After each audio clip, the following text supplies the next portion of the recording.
ఈరోజు పిడుగురాళ్ల పట్టణంలో కొనసాగుతున్నటువంటి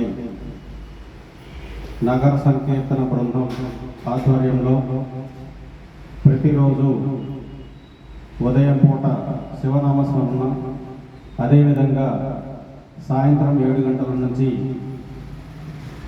ధార్మిక ఆధ్యాత్మిక వేత్తలతోటి ఉపన్యాసాలు, ప్రవచనాలలో భాగంగా ఈరోజు పిడుగురాళ్ళకి ఎన్నో కిలోమీటర్ల నుంచి, వందల కిలోమీటర్ల నుంచి మన పిడుగురాళ్ళలో ప్రవచనం భాగవతం గజేంద్ర మోక్షం గురించి మనకి ఇక్కడ వివరించడానికి చిన్మయ మిషన్ ద్వారా వచ్చినటువంటి భగవద్గీత ప్రచారకులు, వేదాంతవేత్త మన దగ్గరికి వచ్చి ఉన్నారు. వారిని స్టేజీ పైకి వచ్చి తమ యొక్క ప్రవచనాన్ని చెప్పవలసిందిగా కోరుతున్నాము. ఓం నమః శివాయ.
గుంటూరు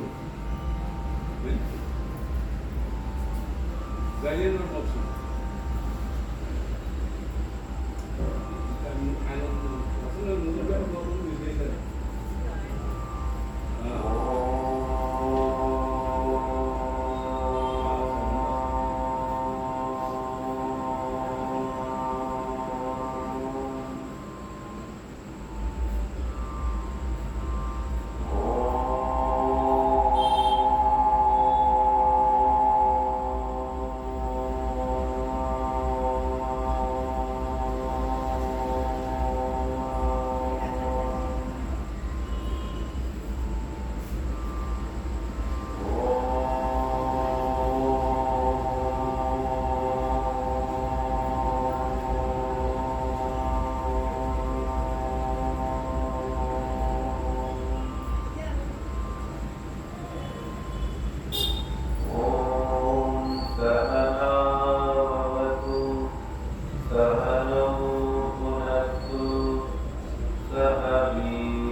त्वमेव माता च पिता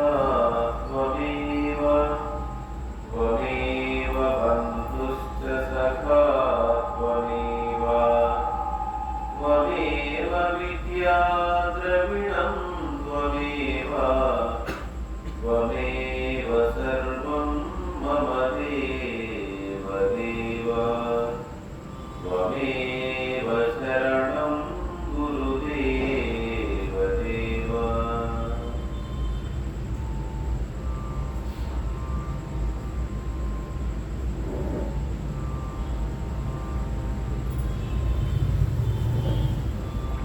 शम्भो शङ्कर नमः शिवाय साम्ब सदा शिव नमः शिवाय शम्भो शङ्कर नमः शिवाय साम्ब सदा शिव नमः शिवाय कैलासाधिप नमः शिवाय कैलासाधिप नमः शिवाय साम्ब सदा शिव नमः शिवाय शम्भो शङ्कर नमः शिवाय साम्ब सदा शिव नमः शिवाय त्रिनेत्रधारी नमः शिवाय त्रिनेत्रधारी नमः शिवाय साम्ब सदा शिव नमः शिवाय शम्भो शङ्कर नमः शिवाय साम्ब सदा शिव नमः शिवाय त्रिशूलधारी नमः शिवाय त्रिशूलधारी नमः शिवाय साम्ब सदा शिव नमः शिवाय शम्भो शङ्कर नमः शिवाय साम्ब सदा शिव नमः शिवाय विभूतिसुन्दर नमः शिवाय विभूतिसुन्दर नमः शिवाय साम्ब सदा शिव नमः शिवाय शम्भो शङ्कर नमः शिवाय साम्ब सदा शिव नमः शिवाय पार्वतीरमण नमः शिवाय पार्वतीरमण नमः शिवाय साम्ब सदा शिव नमः शिवाय शम्भो शङ्कर नमः शिवाय साम्ब सदा शिव नमः शिवाय साम्ब सदा शिव नमः शिवाय साम्ब सदा शिव नमः शिवाय शम्भो शङ्कर नमः शिवाय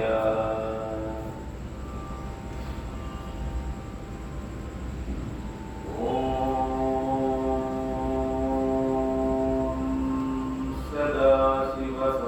सदाशिवसमारम्भां शङ्कराचार्यमध्यमाम् अस्मदाचार्यपर्यन्तां वन्दे गुरुपरम्पराम् ॐ नमो ब्रह्मादिभ्यो ब्रह्मविद्या सम्प्रदायकर्तृभ्यो वंश ऋषिभ्यो महद्भ्यो नमो गुरुभ्यः ॐ व्यासाय विष्णुरूपाय व्यासरूपाय विष्णवे नमो वै ब्रह्मनिधये वासिष्ठाय नमो नमः वसुदेवसुतं देवं कंसचाणूरमर्दनं देवकी परमानन्दं कृष्णं वन्दे जगद्गुरुं सर्वमङ्गलमाङ्गल्ये शिवे सर्वार्थसाधिके शरण्ये त्र्यम्बके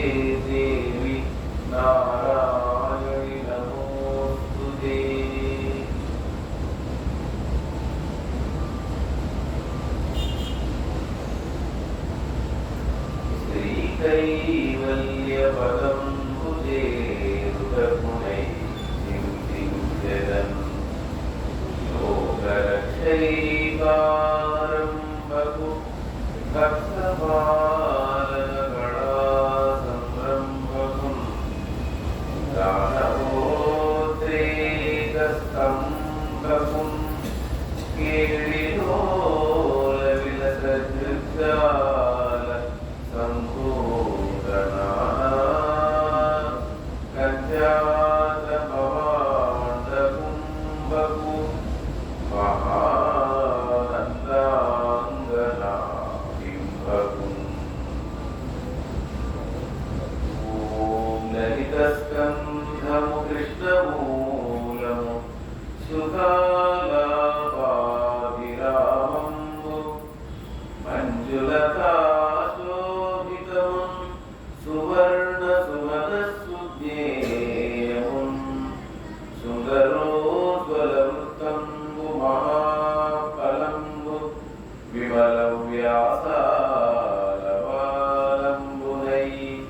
వెలయున్ భాగవతాఖ్య కల్పతరుర్విన్ సద్విజశ్రేయమై. నీ పాదకమల సేవయు నీ పాదార్చకులతోడినెయ్యమును నితాంతాపారభూతలయం తాపసమందార నాకు దయసేయగదే. పలికెడిది భాగవతమట పలికించెడి వాడు రామభద్రుండటనే పలికిన భవహరమగునట పలికెద వేరుండుగాన పలుకదనేనా. భాగవతము తెలిసి పలుకుట చిత్రము శూలికైనా తమ్మి శూలికైనా విముద వరులవన విన్నంత కన్నంత తెలియవచ్చినంత తేటపరదు.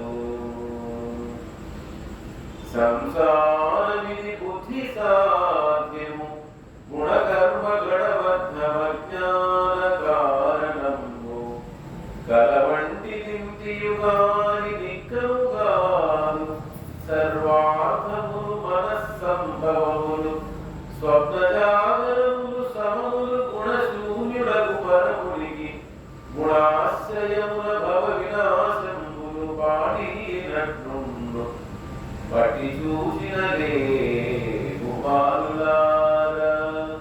కడలి త్రిగుణాత్మకములైన కర్మములకు జనకమైవచ్చు అజ్ఞాన సముదయములు కనకల జ్ఞాన వైనిచే కాల్చి పుచ్చి కర్మ విరహితులై హరిగరుట మేలు. బ్రతికినన్నాడు నీ భజన తప్పను గాని మరణకాలమునందు మరతునేమో. బ్రతికినన్నాడు నీ భజన తప్పను గాని మరణకాలమునందు మరతునేమో. ఆ వేళయమదూతలాగ్రహంబున వచ్చి ప్రాణముల్ పెకలించి పట్టు వేళ కభవాద వైద్యముల్ గబ్బగా భ్రమచేత కంపముద్భవంది కష్టపడుచు నాలిప్పదో నిన్ను నారాయణాయనుచు పిలుతునో శ్రమ చేత పిలువలేను. నాలిప్పదో నిన్ను నారాయణాయనుచు పిలుతునో శ్రమ చేత పిలువలేను. నాటికిప్పుడే చేసేద నీ నామ భజన తలచెదరు చేరి వినవయ్య ధైర్యముగను. భూషణ వికాస శ్రీధర్మపుర నివాస దుష్ట సంహార నరసింహ దురిత దూర.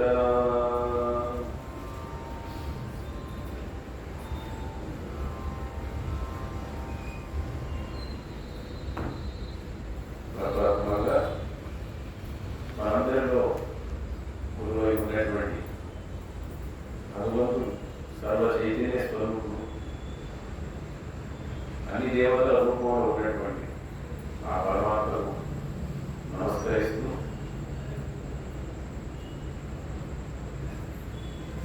ఈ వేద సంప్రదాయాన్ని, భాగవత సంప్రదాయాన్ని ప్రచారం చేసిన మహాత్ములందరికీ కూడా వందనాలు అర్పించుకుంటూ ఎంతో కష్టపడి గుహల్లో ఉండి చలికి, వానకు, ఎండకు ఆహారం దొరకక లోకక్షేమం కోసం ఎన్నో భగవంతునికి సంబంధించినటువంటి ఎన్నో గ్రంథాలను లోకానికి అందించినటువంటి ఆ మహాత్ములకు వారు చేసిన కృషికి సార్థకతలు చేకూర్చేటువంటి ప్రక్రియలో భాగంగా ఎంతో మంది యాజ్ఞికులు, లోక సేవా పరాయణులు, సమాజం ఉద్ధరింపబడాలి, అందరూ కూడా భగవంతుని యొక్క విషయం తెలుసుకోవాలన్న భావనతో, దీక్షతో, వారికి తెలిసినంతలో శ్రద్ధతో, అకుంఠితమైనటువంటి పట్టుదలతో ఈ నగర సంకీర్తన బృందం అను ఆధ్యాత్మిక సంస్థలు ఎన్నో సంవత్సరముల తరబడి నిష్ఠగా భక్తితో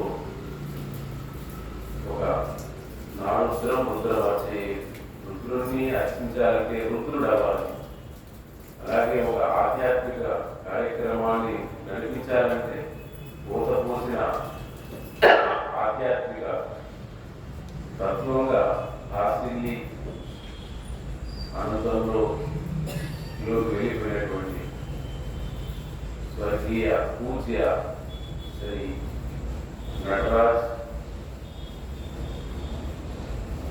మహా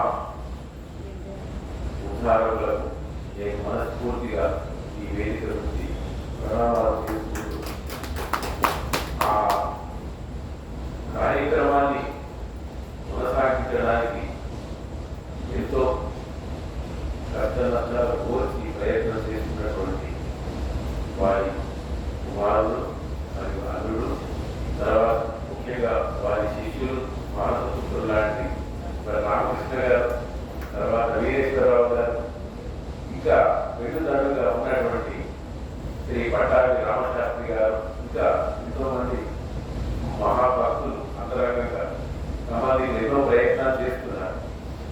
ఈ ప్రయత్నాలన్నిటికీ మనం సార్థకత చేకూర్చాలంటే ఈ కార్యక్రమాన్ని ఇలాగే కొనసాగించడం, ఇందులో వచ్చినటువంటి ఈ ఏదైతే బోధన ఉందో దాన్ని ఆచరించేటువంటి పద్ధతిని మనం అలవాటు చేసుకోవాలి. ఆచరణ లేకపోతే అది పూర్తి అవ్వదు. వాటిని దాదాపు కర్నూలులో ఉన్నటువంటి స్వామి నాకు పరిచయం చేశారు. నటరాజ్ వారిని వారు మహాభక్తి ఉంది, అలాగే కమ్యూనిస్ట్ ఇచ్చినటువంటి భావజాలం కలిగినటువంటి వాడే సామ్యవాదం. మనకి ఇక్కడ వచ్చి వేరే మీద ఉపన్యాసం చెప్తున్నాడంటే అసలు ఆయన ప్రవృత్తి, ఆయన ఎక్కడ ఉంటాడు, ఎలా ఉంటాడు, అటాక్ చేసినట్టు వచ్చేవాడు. అటాక్ చేశాడు కూడా మా మిత్రులు, మా ఇంటికి అలాగే వచ్చారు. ఏమని ఉపన్యాసం మేము అరేంజ్ చేస్తాము, మరి మీరు ఓకేనా? ఓకేనా, సరే మళ్ళీ మిమ్మల్ని సంప్రదిస్తామన్నారు. అంతే. ఇంట్లో రాష్ట్రం గారు 100 మీటర్ల దూరంలో ఒక 10 మంది ఉన్నారు. వీళ్ళందరూ పక్కన ఉన్నారు. ఆయన వచ్చేసి మేము ఇక్కడే ఉన్నాము, 2 నిమిషాలు మీ ఇంటికి వస్తామని చెప్పి, అంటే ఆయన ప్లేసులో ఎలా ఉన్నాడు. ఎందుకంటే ఎంతో మంది ఈ మార్గంలో ఒక ఫ్రాడ్ ఉంది, చెప్పేది ఒకటి చేసేది ఒకటిగా ఇట్లా వారు విని ఉంటారు. కాబట్టి మన దగ్గరికి వచ్చేవాళ్ళు, మన వేదిక మీద ఉపదేశించేవాళ్ళు చాలా బాగుండాలి, వాళ్ళు ఏదైతే ఉన్నారో అదే చెప్పేటట్టు ఉన్నారనే భావంతో వచ్చేసరి నేను అంటే మనం ఎలా ఉన్నారో వాళ్ళు తెలిసిపోతుంది. 2 నిమిషాలు వచ్చారు, మొత్తం మా ఇంట్లో ఆనందం నిండిపోయారు. అంత జనం వచ్చారు, చాలా బాగా మాట్లాడారు, చాలా సంతోషపడ్డారు. వాళ్ళు చూస్తే మంచి శివుడి విగ్రహం లాగా ఉంటారు. నాకు ఆనందం తెలిసి నేను వెంటనే ఒప్పుకున్నాను. అప్పటి నుంచి ఈ ప్రస్థానం మొదలైంది. ఎంత బాగంటే అసలు ఆపరేషన్ అయిన విషయం మాకు తెలిసింది. ఆ సమయంలో కూడా నేను ఈ జన్మభూమికి వచ్చేవాడు, ఆయన బండి తీసుకుని వచ్చేవాడు. ఓకే లేకపోతే ఆటో మాట్లాడి ఆ బండికి ముందు ఆయన వచ్చేవాడు. అలా అంత శ్రద్ధ. తర్వాత ఈ అక్కడ ఉన్నప్పుడు విడిలో ఉన్నప్పుడు మధ్యాహ్నం 3 గంటలకు వచ్చేవారు. ఏం సార్ ఈ టైం వచ్చారని, మీకు బోర్ కొడుతుందేమో అందుకనే కంపెనీ ఇద్దామని వచ్చారు అనేవారు. ఇంత శ్రద్ధగా. తర్వాత టీంలో ఆయన ప్రత్యక్షంగా తెచ్చేవారు. ఒకరోజు మొట్టమొదటి ఆయన చేశారు, నేను కూడా అంత దీక్ష. కష్టాల్లో ఉన్నా అడగడానికి కూడా కష్టపడేవారు. అన్ని ఉన్నా కూడా తనదైన శైలిలో, అంటే అక్కడ ఎందుకు చెప్తున్నానంటే ఒక శ్రద్ధ. మూడో మంటలు రాకపోతే వారు పేషెంట్ అయి కూడా నాకు మంట చేసి నాకు అన్ని రెడీ చేసి ఇంటికి వెళ్ళారు. అంటే నేను మామూలుగా ఆటో నీకు దొరకదని ఆపరేట్ చేయగలుగుతున్నాను, లేకపోతే చేయమంటారు. అంటే ఒక వ్యవస్థను నడపాలంటే ఎంత శ్రద్ధ ఉండాలి, ఎంత కమిట్మెంట్ ఉండాలి అనేది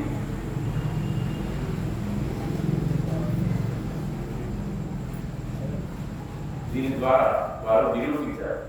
కాలం తెలియకుండా కార్యకర్తలు కూడా చెప్పే స్పీకర్కు కాలం తెలియదు, వినే శ్లోకం కాలం తెలుసు. కానీ అరేంజ్మెంట్ చేసే ఒక ఈ ఎవరైతే ఉన్నారో అంటే సంచాలకులు, యజమానికి కూడా కాలం తెలియకుండా ఉండాలి. అప్పుడు నిజంగా సక్సెస్ వస్తుంది. అది ఒక యజ్ఞ రూపాన్ని సంతరిస్తుంది. శ్రోతలకు కానీ వినేవాళ్ళకు కానీ అది ఎప్పటికీ గుర్తుండిపోయి ఒక మంచి భవిష్యత్తు పునాది జరుగుతుంది. అలాంటి పరివర్తన, అలాంటి ఆలోచన విధానం, తనదైన శైలిలో తను ఏదైతే చేయాలనుకున్నారో దాన్ని అంతే శ్రద్ధగా చేశారు. అది కొంతవరకు ఆదర్శనీయం అందరికీ కూడా. అలాంటి మహనీయుడి యొక్క కార్యక్రమంలో మళ్ళీ నేను పాల్గొన్నందుకు సంతోషిస్తున్నాను. వారు ఎక్కడ ఉన్నా వారు చేసిన కృషికి, వారికి ఉన్న భక్తికి ఆ శివుడు గురువులందరూ కూడా వారికి ఉన్నత లోకాల్లో మంచి ప్లేస్ను కల్పించి వారందరూ అక్కడి నుంచి మనం ఎప్పుడు కూడా ఆశీర్వదించాలని నేను కోరుతున్నాను. కోరుతూ ఈ ఉపన్యాసాన్ని మొదలు పెడతాను. సరే, మా అనుభవంలో చాలా ఎక్కువైంది. అందువల్ల 1-2 సార్లు చెప్పకుండా వదిలేకపోతున్నాను. సరే, భాగవతం అంటే ఫస్ట్ అసలు ఈ శ్రవణం ఎందుకు చేయాలి అనేది కూడా గుర్తుపెట్టుకోవాలి. ఎవరైతే ఈ ప్రపంచాన్ని సృష్టించారో, ఎవరైతే ఈ వ్యవస్థను తయారు చేశారో, ఎవరైతే ఈ చిక్కులకు, ఈ బాధలకు, వీటన్నిటికీ కారణమైందో ఆయనే మళ్ళీ ఈ చిక్కుల్లో నుంచి, ఈ బాధల్లో నుంచి బయటపడడానికి కావలసినటువంటి మార్గాలు కూడా సృష్టి ఆదరించే ఉన్నాయి. దీనికి భగవద్గీతలో ఉంది.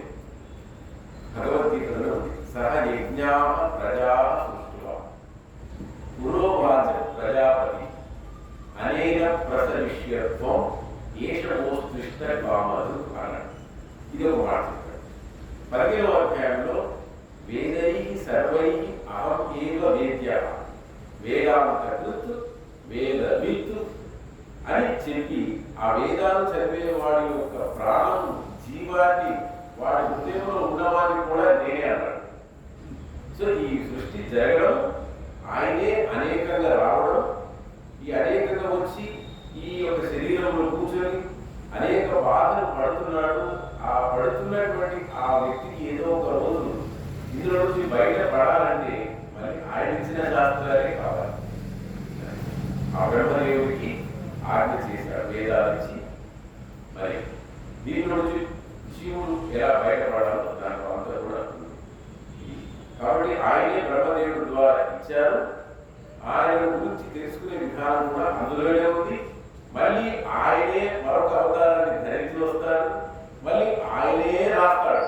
వ్యాసల రూపంలో రాసేది ఆయనే, కృష్ణుడి రూపంలో చెప్పేది ఆయనే. చూడండి అంటారు కదా, తల్లి పిల్లవాడి కోసం అనేక అవతారాలు ఎత్తుతుంది. కదా గోపావతారం, లాలిత్యం, పాలన అన్నీ కూడా కలిగి ఉంటాయి. అలాగే భగవంతుడు కూడా అనేక సందర్భాల్లో అనేక రకాలైనటువంటి అవతారాలు ఈ లోకానికి వస్తారు. నరసింహస్వామి గారు వచ్చాడు, అప్పుడు కూడా తన భక్తులను ఉద్ధరించడానికి వచ్చాడు. వామనాథాలు వచ్చాడు, అప్పుడు కూడా భక్తులను ఉద్ధరించడానికి. ఒక్కొక్కరిని ఒక్కొక్క రకంగా ఉద్ధరిస్తాడు. పెద్ద పెద్ద వాళ్ళకు తానే పెద్దగా డైరెక్ట్గా వస్తాడు. చిన్న చిన్న వాళ్ళకు గురువుల రూపంలో వచ్చి అందరికీ బోధ చేస్తాడు. ఎలా వచ్చామో, ఎక్కడి నుంచి వచ్చామో అక్కడికి వెళ్ళేంత వరకు ఈ ప్రయాణం ఆగదు. ఎప్పటికైనా మనం ఇదంతా ఈ వ్యవహారం అంతా మూసేయవలసిందే. ఏమంటారు ఎప్పుడు ఒకసారి బోర్ కొడుతుంది, త్వరగా బోర్ కొడదు. మనం చేసిన పని 10 సంవత్సరాల బోర్ కొడుతుందా లేదా? ఈ మానవ జన్మని ఈ శరీరంలో ఉన్న కోరికలు అయిపోగానే ఈ శరీరం మీద కూడా మనకు బోర్ కొడుతుంది. ఎప్పటికైనా అది మాత్రం సత్యం. అది ఆ వచ్చినాడు మళ్ళీ స్వామి తనకు ఆయన కావాల్సినటువంటి దాన్ని చూపిస్తాడు. అందుకని అది నిజంగా మనకు అనుమానం ఏంటి, ఏదో పుణ్యం కోసం వచ్చి వింటా ఉండి వైద్యంతో ఉండడానికి మీరు అనుమానం రావచ్చు కదా. పుణ్యం దర్శనం, స్పర్శనం, భాషణం గరువులే. గరువున్నప్పుడు ఇది చాలా అనిపిస్తుంది. నిజంగా వీటిలో ఆనందం ఉంటే రాత్రి మనం నిద్రపోకూడదు కదా. మన శాస్త్రంలో అల్టిమేట్గా చెప్పింది ఏంటి? శరీరం నుంచి, ఇంద్రియాల నుంచి విడివడి కదా, మనసు నుంచి విడివడి, బుద్ధి నుంచి విడివడి, బుద్ధి సహాయంతో పరమాత్మలోకి వెళ్ళడమే కదా. ఇది చెప్పారు. మరి నిద్రలో జరుగుతున్నది ఏంటి? మనం ఎందుకంటే మనం అలవాటు పడిపోయినాం. ఈ జీవితానికి ఈ శరీరంలో ఉండాలని, మరొక శరీరం రావాలని, దీనితో ఏదో భోగాలు అనుభవించాలని మనం అలవాటు పడిపోయాం. చిన్న పిల్లవాడికి కూడా తెలియదు. పెద్దవాళ్ళని బాధ్యతగా ఉంటే బాగుంటుందని చిన్నపిల్లవాడిని అడగని చెప్తారు. నేను ఇట్లాగే ఉంటాను, ఇలా ఏ మాత్రం అటెన్షన్ లేకుండా స్కూల్కి సెలవు వస్తే గతులు వేస్తానంటాడు. అవునా కదా? ఋషుల దృష్టి నుంచి చూసినప్పుడు మన పనులు, మన యొక్క ఆలోచనలు, మనకున్న ఈ లక్ష్యాలు ఇవన్నీ కూడా చిన్న పిల్లలు. అందుకనే మన భగవద్గీతలో బాలా బాలా అవిద్వాంస అనే మాట వాడాడు. అవిద్వాంస, బాలా, మూఢా, మూర్ఖ ఇవన్నీ పదాలు గుర్తుపడమని వాడాడు. చెప్పినా అర్థం కాదు, ఇలా ఉంటుందని ఎన్నో రకాలు చెప్పాడు. కాబట్టి మనం చూడండి, రాత్రి నిద్రలో జరిగేది ఏంటంటే మనస్సును, బుద్ధిని, శరీరాన్ని మనం మరిచిపోతేనే మనకు ఒక ఆనందం జరిగింది. అవునా? ఇది మేలుకొని చేస్తే ఎలా ఉంటుంది? ఇదే ఈ సాధన. అంటే శరీరాన్ని మరిచి కదా, నిద్రపోకపోతే మనకు జీవితం లేదు. 1 రోజు 2 రోజులు నిద్రపోతే జీవితం లేదు కదా. అంటే ఇంత బాగా మనం రిజిస్టర్ అయిపోయి మన జీవితం, మన కుటుంబం, మన వ్యవహారం అని రాత్రి ఎవరికి వారు ఎలాంటి వాళ్ళైనా పూర్తిగా మర్చిపోవడానికి ఎందుకు ప్రయత్నం చేస్తున్నారు? ఇది లాస్ట్ ఆలోచించాలి. ఎందుకంటే మనం ఒక మూసలో పడిపోతున్నాం. అవునా? కాబట్టి దీన్ని మేలుకొని ఆ ప్రయత్నం ద్వారా యోగ నిద్ర, మేలుకొని యోగం, అది తమో గుణంలో తెలియని స్థితిలోకి వెళ్ళిపోతున్నాడు. బావిలో ఎత్తేసినాడు. బావిలో ఎత్తేసిన వాడికి లోపలికి వెళ్ళిన తర్వాత అక్కడ రత్నాలు ఉన్నాయా, రాసులు ఉన్నాయా చెబుదామంటే ఏమి తెలియదు కదా. ఇక్కడ మేలు అలాగే నిద్రలోకి వెళ్ళిన తర్వాత కూడా తమో గుణం ఆవరించి జీవుడు ఆనందమయ కోశం దగ్గర దాకా వెళ్తాడు. ప్రతిరోజు ఎక్కడికి వెళ్తామో ఆనందమయ కోశం దాకా వెళ్తాడు. వెళ్ళి అక్కడ రీఛార్జ్ అయ్యి మళ్ళీ బయటకు వస్తాడు. ఎలా బయటకు వస్తాడు? మీరు నేనులాగా, నేను మీరులాగా రాను. ఎవరి పద్ధతిలో వాళ్ళే వస్తారు. రోగిష్టి రోగంతో బాధపడుతూనే బయటపడతాడు. ఒక జడ్జి, సుప్రీంకోర్టు జడ్జి లాగే బయటకు వస్తాడు. ఎందుకని? ఆ లోపల వాసనలు, అవిద్యా వృత్తి ఉన్నది. ఆ వృత్తి పడుకోబెడితే ఆ వృత్తి బయటకు తీసుకొస్తుంది. ఇది ఎన్ని రోజులు నిద్రపోయినా, ఎన్ని జన్మలు వచ్చినా, ఎన్ని జన్మలు నిద్రపోయినా ఈ యొక్క అవిద్యా వృత్తి నాశనం అవ్వదు. పరమాత్మ దగ్గరికి మనం ఆనందమయ కోశానికి అటువైపు ఉన్నది పరమాత్మ. కానీ మనం ఇక్కడే ఆనందమయ కోశం ఇక్కడే ఆగిపోతున్నాం. అక్కడ ఉన్నాడు పరమాత్మ. అక్కడికి వెళ్తే పూర్తి ఆనందం అనేది దైవస్థితి. ఏ కృష్ణుడైతే తన గురించి చెప్పాడో, ఏ కృష్ణుడైతే మనలో ఉన్నాడో ఆ కృష్ణుని లేనటువంటి భావన, అలాంటి ఆనందం అంతా కూడా ఈ జన్మలోనే ఇప్పుడే కలుగుతుంది.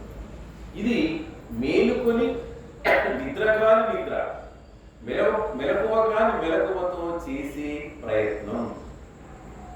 ఇందుకోసం ఈ శాస్త్రాలు మళ్ళీ శరీరాన్ని తెచ్చి ఈ 6 అడుగుల శరీరంలో పెట్టి మళ్ళీ కష్టాలు, కొన్ని సుఖాలు అంటుంది కదా. పిల్లవాడి చేష్టలు మనకు కష్టం అనిపిస్తాయి, మన చేష్టలు ఋషులకు కూడా కష్టమే కదా. అయితే ఎలాంటి స్వభావం ఉందో ఆ స్వభావంలో వాళ్ళు ఆనందాన్ని పొందుతారు. పిల్లి తన స్వభావం చేతినే ఎలుకను చంపుతూ ఆనందిస్తుంటుంది. అది మన కష్టం కదా. అవునా? పంది బురదలో పొందుతుంది, దానికి అదే ఆనందం. దాని స్వభావం అలాంటిదే. ఇప్పుడు మన స్వభావం కూడా అలాగే ఉన్నాయి. పందికి బురదను దాటి పన్నీటిలోకి రమ్మంటే రానే రాదు. అట్లాగే మనం కూడా ఈ పుణ్యాలకు పాపాలకు అతీతమైనటువంటి స్థితి ఒకటి ఉంది. ఏదైతే నువ్వు కోరుతున్నావో అది నిరంతరం ఈ జన్మలోనే ఇప్పుడే ఇదే సమయంలో నువ్వు అనుభవించవచ్చు అని చెప్పినా కూడా మనకు ఏమవుతుంది అర్థమవుతుంది. అందుకని కథ చెప్తారు కదా మన వాళ్ళు. ఆ ఇంద్రుడు వచ్చి పంది దగ్గర అడిగారు, ఇంద్రలోకం చాలా గొప్పగా ఉంటుంది అంటే అది అంటుందట, ఇంద్రలోకలు అన్ని చెప్పినావు కానీ ఈ బురద గుంటలు ఉన్నాయని అడిగింది. ఎందుకంటే దాని స్వభావం అది. ఇక్కడ కూడా చెప్తున్నాడు, జీవో బ్రహ్మ ఇవ నాపరహ. జీవుడు సాక్షాత్తు బ్రహ్మమే, వేరు కాదు. జ్ఞానీతు ఆత్మైవ మే మతం. భగవద్గీతలో కృష్ణుడు చెప్పాడు, ఎవరైతే ఈ యొక్క సంసారం నుంచి, ఈ యొక్క శరీర ఉపాధి నుంచి బయటపడుతున్నాడో వాడు ఆ జ్ఞాని సాక్షాత్తు నేనే అన్నాడు. మరి నేనెవరు? అహం బ్రహ్మణ ప్రతిష్ఠ అన్నాడు. దిగి వచ్చిన బ్రహ్మమునే నేను అన్నాడు. చూసారా, మనం ఎవరో ఇప్పుడమో సాక్షాత్ శ్రీమన్నారాయణ స్వరూపం, సాక్షాత్ విష్ణు స్వరూపం. అందుకనే మహాత్ముల్ని, గురువుల్ని మనం దేవతలతో పాటుగా మనం పూజ చేస్తాం కదండి. అది కాబట్టి అలాంటి స్థితి ఎవరికైనా రావడానికి అవకాశం ఉంది. ఈరోజు ఎల్కేజీలో విద్య నేర్చుకోవడానికి వెళ్ళిన వాడు ఏమీ తెలియకపోవచ్చు, కానీ 15 సంవత్సరాల తర్వాత ఆ టీచర్తో సమానం అవుతాడు. ఇక్కడ కూడా అంతే. మనకి ఇప్పుడు ఏమీ తెలియదు, ఈ శరీరంలో ఉన్నాం, ఇవన్నీ ఏమో చెప్తున్నారు, కానీ ఒకటి ఆచరించుకుంటూ పోతే తప్పకుండా ఆ స్థితి వస్తుంది. అప్పుడు మనం ఆత్మవంతులం అవుతాం. ఇప్పుడు దీనికి ఏమీ తెలియని అజ్ఞానం. అందుకనే ఈ ఇంత గొప్పదైన విషయం మనకు మరి అర్థం కావాలంటే మనకు శాస్త్రాలు ఇచ్చారు కదా. నేనేమో ఇక్కడ కింద ఉన్నా, మీరు చెప్పే బోధనేమో ఆకాశం అందిస్తుంది ఎలా. కాబట్టి అందుకనే మన యొక్క ఈ యొక్క స్థితిని అంతా కూడా ఈ సృష్టి, ఈ లయము, ఈ జీవులు, ఈ జీవన పోరాటాలు ఇవన్నీ కలిపి మనకు శాస్త్రాలు ఇచ్చారు. అవే దాటికి మూలమే వేదాలు. వేదాలు ఉన్నది ఇదే, సృష్టి ప్రక్రియనే. ఈ సృష్టిలో ఇంకోటి ఏం చేశారంటే వెంటనే అర్థం కాదని మనకు యజ్ఞ ప్రక్రియలు కూడా ఇచ్చారు. యజ్ఞం యజుర్వేదంలో ఏ పరమాత్మ గురించి అయితే పొగడబడ్డాయో అవి రుక్కులు అంటారు. ఆ పరమాత్మ యొక్క ఆశీర్వాదంతో ఈ ప్రపంచంలోనే మంచి మంచి ఫలితాలు పొంది ఈ శరీరాన్ని సుఖపెట్టడానికి కూడా మనకు యజుర్వేదంలో ఈ యజ్ఞ కల్పం అంతా కూడా నిర్ణయించబడింది. సామవేదంలో ఆ రుక్కులే పాడినప్పుడు సామవేదమైంది. అథర్వణ వేదంలో మరికొన్ని సిద్ధులతో, కొన్ని యోగ విద్యలతో అథర్వణ వేదం వస్తుంది. వీటి సారమే ఉపనిషత్తులు, ఉపనిషత్తుల యొక్క సారమే భగవద్గీత. అంటే ఎందుకని వేదంలో నవ వ్యాకరణాలు ఉన్నాయి, అర్థం కాదు. వేదం నిరుక్తం చదివితే తప్ప వేదం యొక్క పాఠం అర్థం కాదు. వ్యాసుడు రచించాడు నిరుక్తం అని ఒక డిక్షనరీ లాగా ఉంటుంది. కాబట్టి మనకందరికి సరళమైంది భగవద్గీత. కాబట్టి వేదాలు ప్రభు సంహితలు అన్నారు. ఏమన్నారు? ప్రభు సంహిత. ప్రభు అంటే ప్రభు ఎలా దండ పడుతుంది, వాడిని ఉరి వేయడాన్ని ఉరి వేయాల్సింది. అది ప్రభు సంహిత. సత్యం వద అంటే సత్యం పలకవాలి, పలకపోతే ఏమవుతుంది తెలియదు. ధర్మం చర, ధర్మాన్ని ఆచరించమన్నారు. ధర్మం ప్రవర్తించే, ధర్మం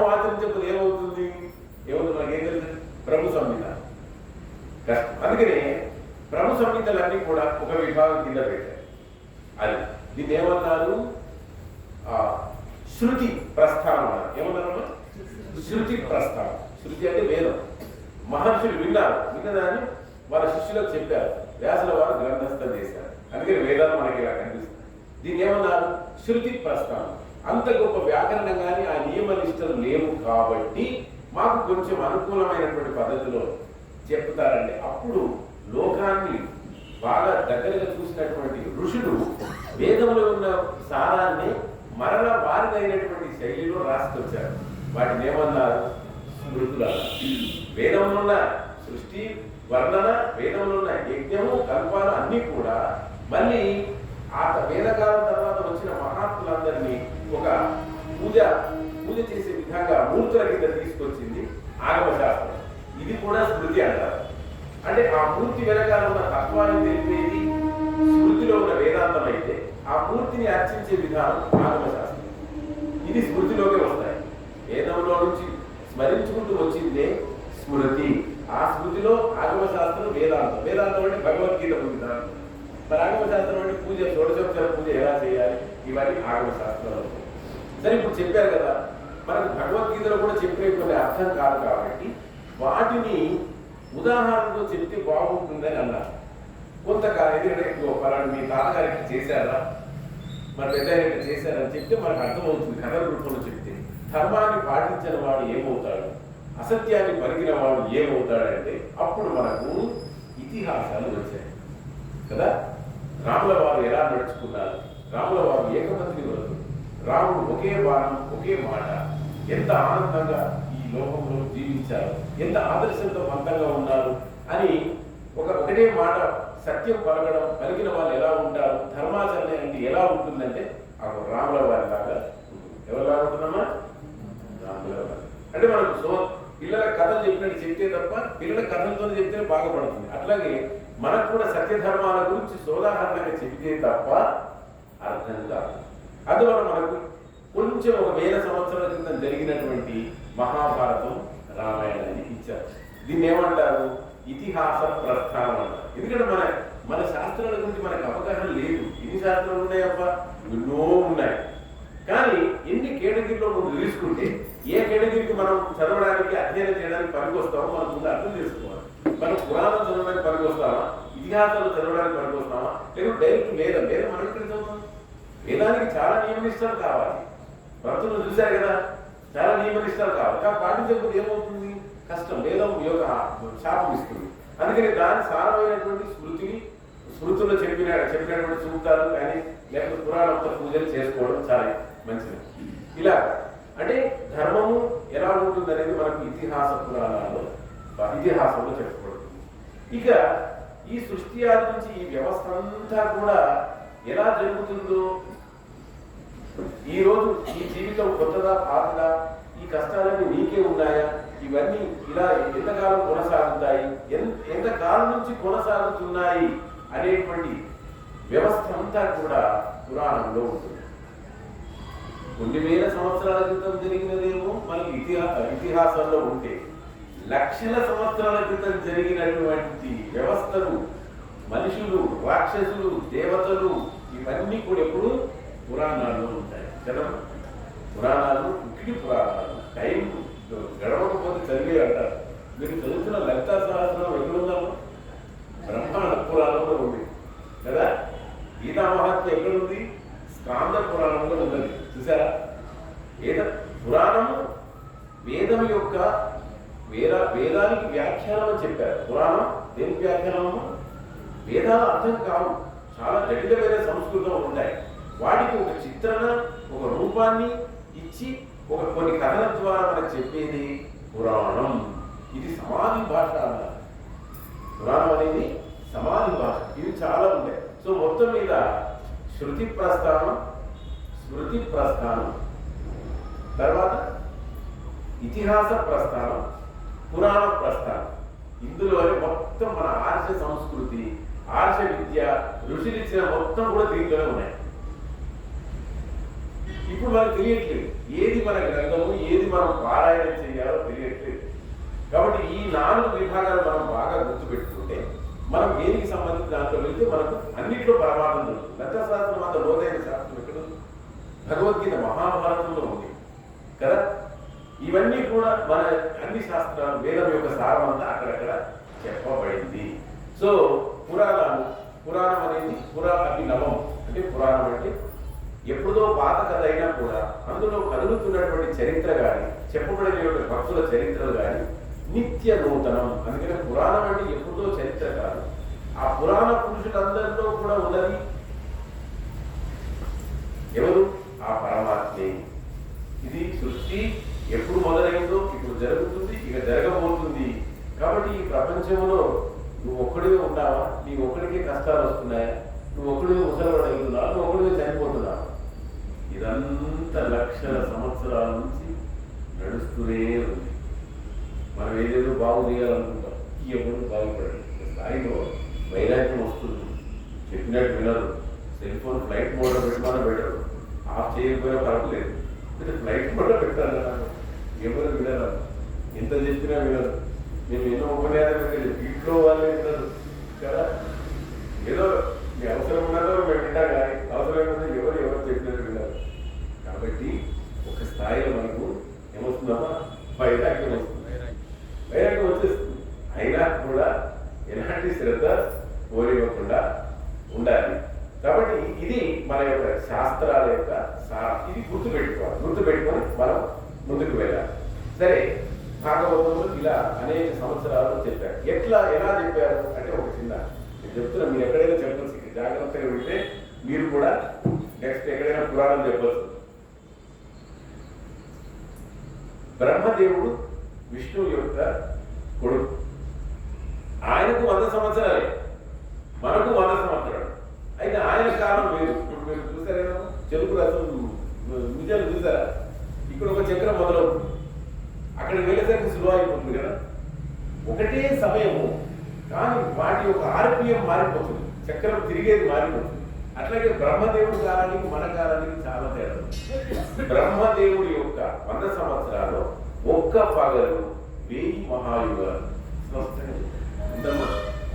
ఒక్క పగలు మనకు 1000 మహాయుగాలు. 1000 మహాయుగాలు అంటే మనకు ఇప్పుడు కలియుగం, ద్వాపర, త్రేత, కృతయుగం, ఈ 4 యుగాలు కలిస్తే ఒక మహాయుగం అంటారు. ఇలాంటి 1000 మహాయుగాలు కలిస్తే బ్రహ్మదేవుడికి ఒక పగలు.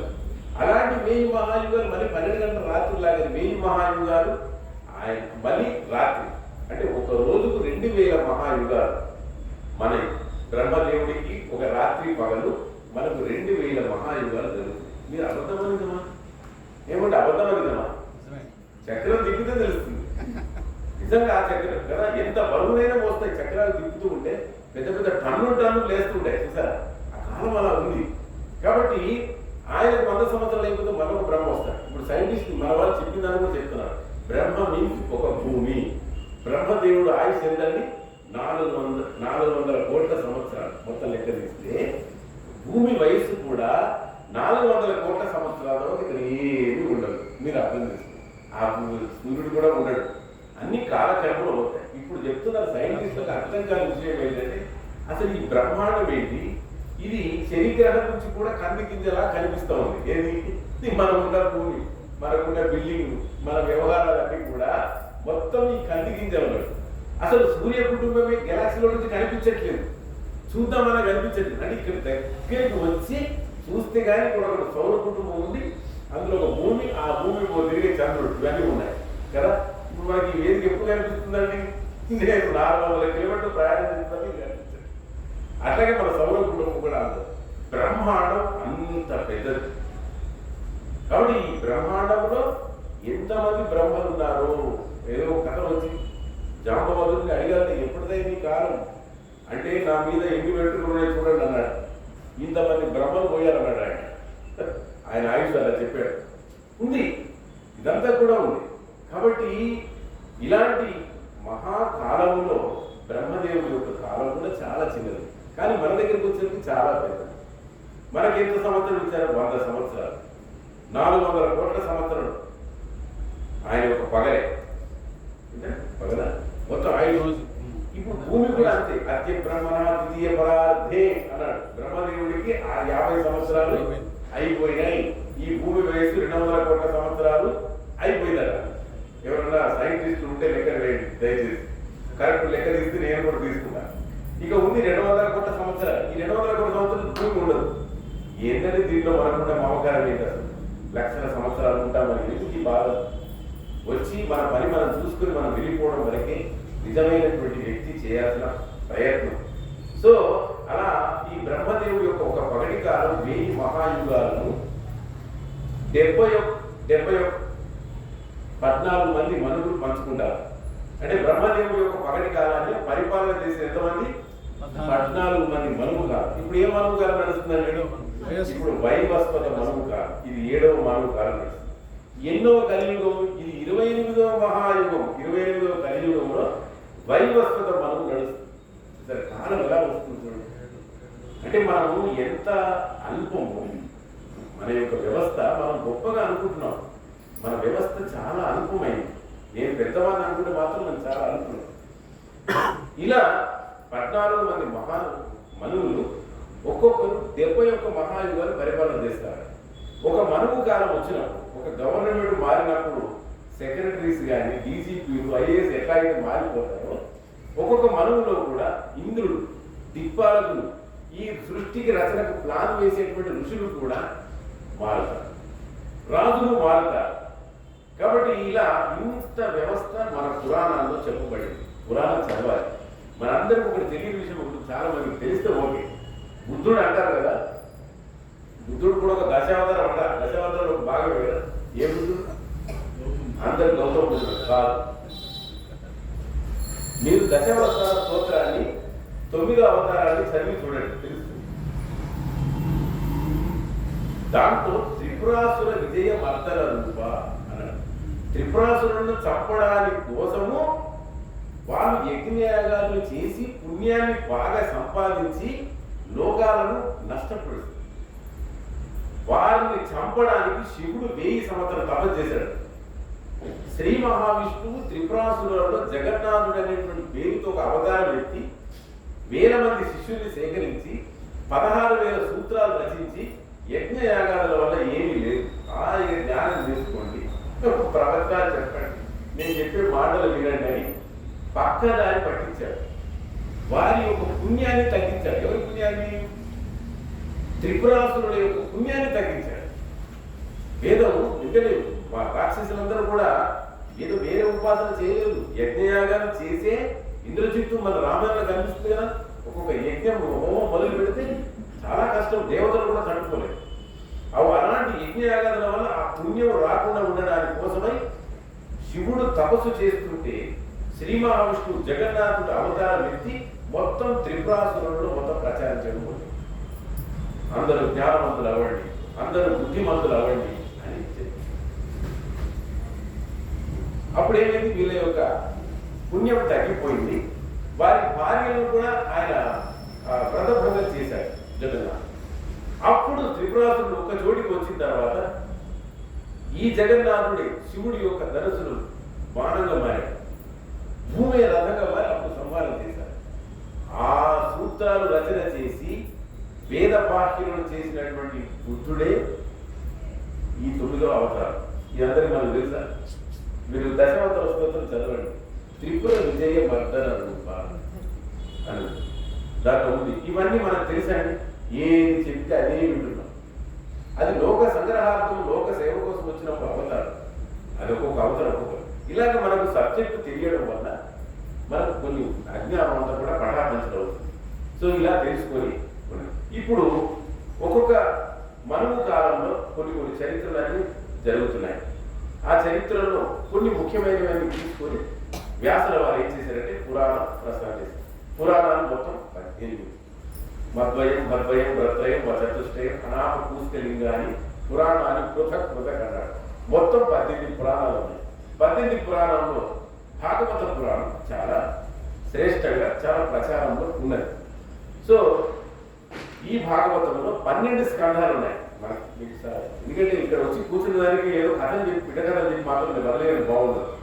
అందరికి విషయం తెలియడానికి కోసం కొంచెం స్పష్టంగా 18 పురాణంలో భాగవతం చాలా శ్రేష్టమైంది, ఎక్కువ ప్రచారంలో ఉన్నది. ఈ భాగవతం హరివంశానికి విష్ణు పురాణానికి దగ్గరగా ఉంది. విష్ణు పురాణంలో ఏం చెప్పారో అందులో ఉన్న కథలే దీంట్లో ఉన్నాయి. హరివంశంలో కూడా ఆ కథలే ఉన్నాయి. ఈ భాగవతంలో మొత్తం 12 స్కంధాలు. 12 స్కంధాలు మన కృష్ణ చరిత్ర 10వ స్కంధంలో వస్తుంది. మనము అనుకునేటువంటి గజేంద్ర వంశం 8వ స్కంధంలో వస్తుంది. ఇప్పుడు మనం ఇవాళ చెప్పబోయే ఈ సబ్జెక్ట్ ఏదైతే ఉందో 8వ స్కంధంలో వస్తుంది. ప్రథమ స్కంధంలో అంతా కూడా భగవద్గీత ఎట్లయితే విషాదయోగం ఉందో భాగవతం ప్రథమ స్కంధంలో కూడా విషాదంతో నడుస్తుంది. ఎందుకంటే ఉపాండవులకు సంబంధించినటువంటి అశ్వత్థామలు బాగా కొట్టేస్తారు పాండవులు. అలాగా తర్వాత కృష్ణ నిర్యాణం కూడా దాంట్లోనే ఉంది. తర్వాత పరీక్షిత్ మహారాజు ప్రాయోపవిషయం కూడా ప్రథమ స్కంధంలోనే ఉంటుంది. భీష్మ స్థుతి, కుంతి స్థుతి. ఈ ప్రథమ స్కంధం చదివితే మనకి ఏమవుతుందంటే ఒకటి తెలుస్తుంది. జీవితంలో ఎన్నో యుద్ధాలు చేస్తాం. ఎవరి యుద్ధాలు వాళ్ళకు ఉంటాయి, ఎవరి పోరాటాలు వాళ్ళకు ఉంటాయి, ఎవరి మోహాలు వాళ్ళకు ఉంటాయి.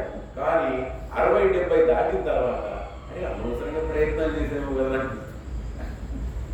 కదా అనిపిస్తుంది. తప్పకుండా అనిపిస్తుంది. కాలమే నడిపిస్తుంటే కాలానికి ఎదురు వెళ్ళి మనం ఏదో చేస్తున్నామా అనిపిస్తుంది కదా. అవును అనిపిస్తుంది. చూడండి, రాజకీయంలో ఎంతో మంది దురంధరులు పెద్ద పెద్ద యుద్ధాలు చేసి సభలలో కొట్టుకుంటే ఎక్కడ వాళ్ళంతా పోయారు, శ్మశానంలో పోయారు. అవునా కదా. వాడు మంచి చేసిన వాడు అదృష్టవంతుడు, చెడు చేసిన వాడు దురదృష్టం. చూసారా, స్వల్పమైన కాలంలో అల్పమైన కాలంలో భగవంతుడి కంటే అన్యమైన ప్రాణులన్నీ వేసి ఏం చేశారు? ఇట్లా అయిపోయింది. కాబట్టి జాగ్రత్తగా చూస్తే 70వ దశకంలో మనం చేసింది తప్ప రైటా, ఇప్పుడు ఏం చేస్తే బాగుంటుంది కదా అనేది చాలా స్పష్టంగా చేస్తుంది. సరే, ఈ రకంగా మనకు భాగవతంలో 4వ మనువు కాలంలో ఏమి జరిగిందో చెప్తున్నాడు. మన గజేంద్ర మోక్షం అంటే నిరుణం జరిగిందన్నట్టు కాదు. 14 మంది మనువుల్లో 4వ మనువు కాలం స్వయంభువ, స్వారోచిత,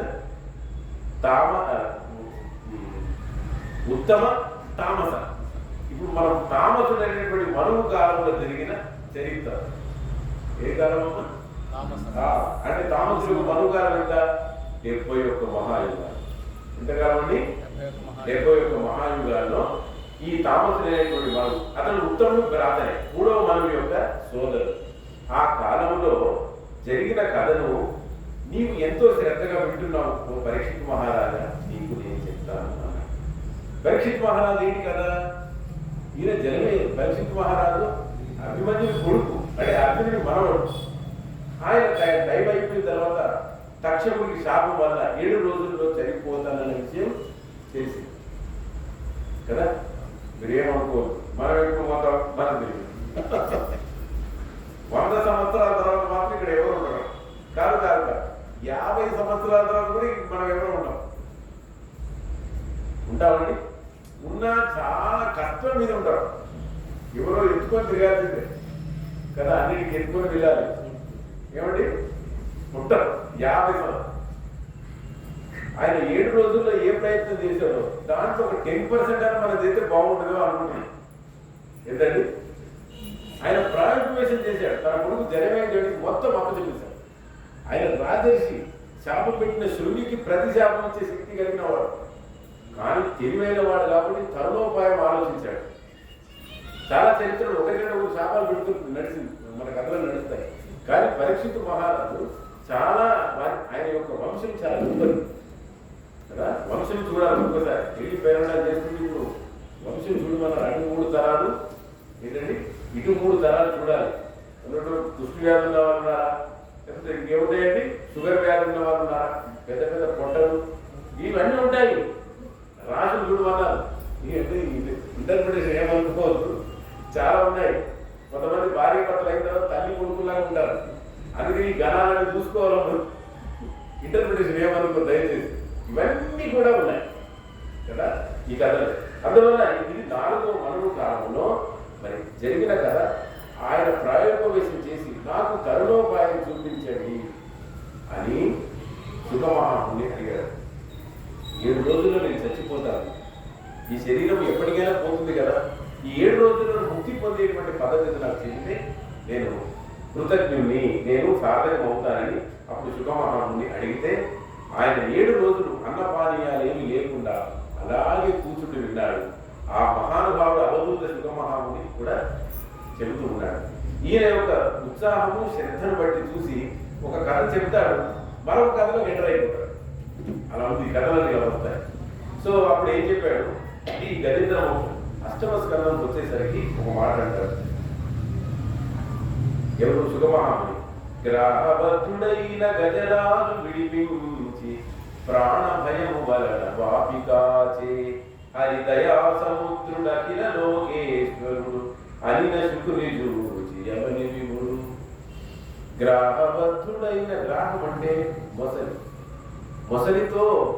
మొసలి యొక్క నోట్లో అంటే ఆయన యొక్క చెరలో పడ్డటువంటి ఆ గజేంద్రుడు ప్రాణ భయంతో బాధపడిపోతున్నాడు. అలాంటి ప్రాణ భయంతో ఉన్నటువంటి ఆ గజరాజును కాపాడాడు కదా. అనగానే వెంటనే పరీక్షిత్ మహారాజు అడిగాడు శుకుని. గ్రామమేమో నీళ్ళలో ఉంటుంది, గజరాజేమో ఎక్కడ ఉంటాడు? వనంలో ఉంటాడు. ఇద్దరికి బయటికి ఎలా జరుగుతుంది? చూసారా ఎంత జిజ్ఞాస. చెప్తున్నారు కదా, మీరు చెప్తూనే ఉండండి అన్నట్టు కాదు.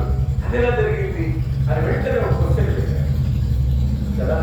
ఏదైనా ఆయన పరీక్షిత్ మహారాజు అడిగాడు, నీరాటవనాటములకు పోరాటం మెట్లు గలిగి పురుషోత్తము చేయను ఆరాటమెట్లు మానెను ఘోరాటమిలోని భద్రకుంజరమునకు.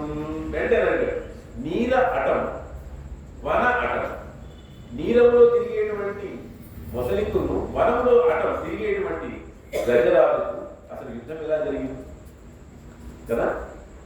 ఎట్లా అయింది? పురుషోత్తము చే ఆరాటమెట్లు మానెను ఘోరాటవిలోని భద్రకుంజర. భయంకరమైనటువంటి ఆ అడవిలో ఎలాగా మరి గజేంద్రుడికి మోక్షం కలిగింది అన్నాడు. ఈ పద్యంలో పోతన గారు అక్కడక్కడ కొన్ని చమత్కారాలు, కొన్ని మంచి మంచి ప్రాస అలంకారాలు వాడతారు. ఇక్కడ ఏమన్నాడంటే, అసలు ఈ జగత్తు, ఈ సృష్టి ఎవరు తయారు చేశారు? మరి ఏమైనా చెప్పుకొచ్చాడు. మన పిడుగురాలో పుట్టాలని మనం అనుకున్నాం. ఇన్ని సంవత్సరాలు వస్తున్నా మనం చెప్పగలమా? ఏం చెప్పలేదు. ఇది వల్ల ఎవరి వల్ల జరుగుతుందా? నీరాట బలాటములకు పోరాటం విట్లు కలిగి పురుషోత్తము చే. పోతగారికి ఒక చిన్న చెప్ప పెట్టాడు. నీనాట బలాటముకి పోరాటం ఎవరు తయారు చేశారు? మన ముందే యుద్ధాలని మనం ముందే అనుకుంటున్నాం. కాలక్రమంలో జరుగుతున్నాయి. ఎందుకు జరుగుతున్నాయో తెలియదు, ఎలా సమసిపోతున్నాయో తెలియదు. కాలమే కొన్ని సమాధానం చెప్పు.